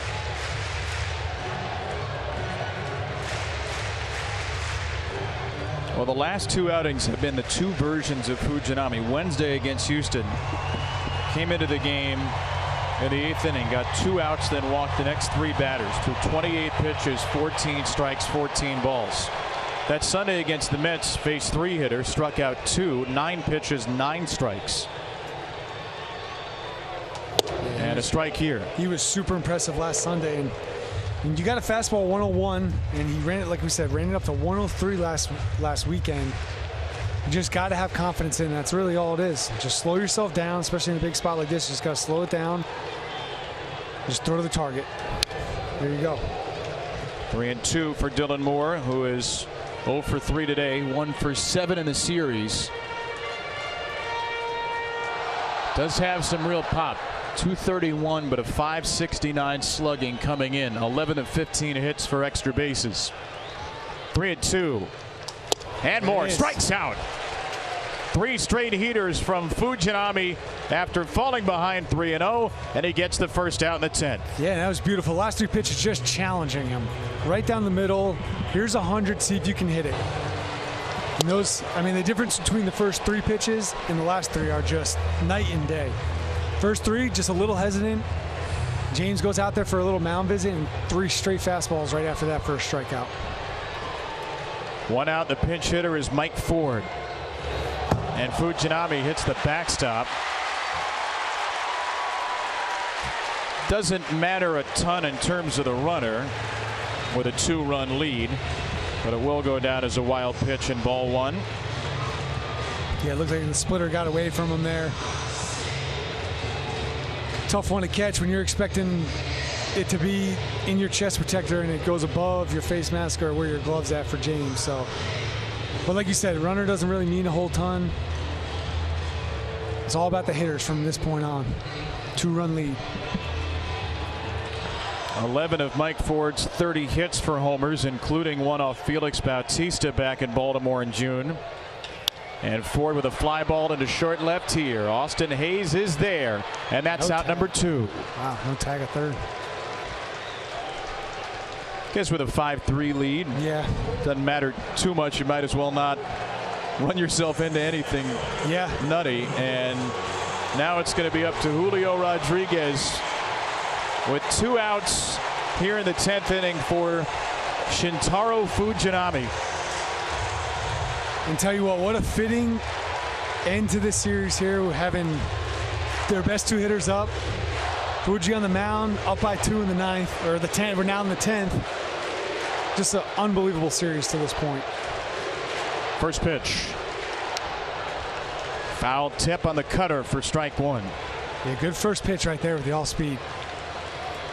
And like we said, the guy in third doesn't mean anything, so he can do pretty much whatever he wants. He had a little extra leg kick there. Don't need to worry about that guy at all. It's all about the guy at the plate. Rodriguez, 3 hits, 5 RBIs in the series.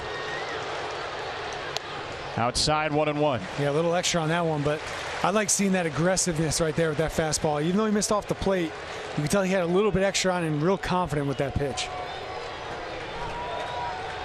The Orioles were 1 out from the win in the 9th when Canzone homered. 1 out from a win and a series win here in the 10th. The 1-1. Rodriguez takes ball 2. Yeah. Cutter backed up on him there.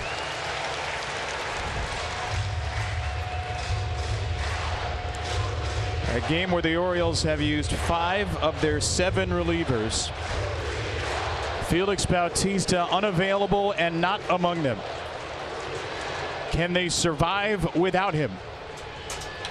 Rodriguez on the ground to short. Mateo is there on to first, and the Orioles have done it. The series win of the season in Seattle. 5-3-10. We'll remember this one forever as the Cedric Mullins game.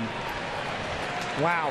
That's what else can you say besides wow? What back-to-back wins and extras for the O's. Doing it in different ways. Last night, winning a 1-0 pitcher's duel. Today, just a great all-around baseball game. We saw defense, we saw offense, and like you said, what else can be said about There's not many things, adjectives, words to be said about Cedric Mullins and what he did in this game for the Orioles today. In a game he did not start, he makes the 2 biggest plays of the game. A home run robbery in the 9th of Ty France, the game-winning home run in the 10th, in just his 3rd game off the injury list. And think about what the Orioles have just done, Brad. They moved 3 games ahead of the Rays now, who lost today in the East. They snapped the Mariners' 8-game win streak yesterday. They win another one today. They snapped the Mariners' 6-series win streak, and they do so in front of one of the most hostile environments all year. Yeah, I mean, this team has grown up. I think this is the coming of age type series for this team. They're no longer young baseball players.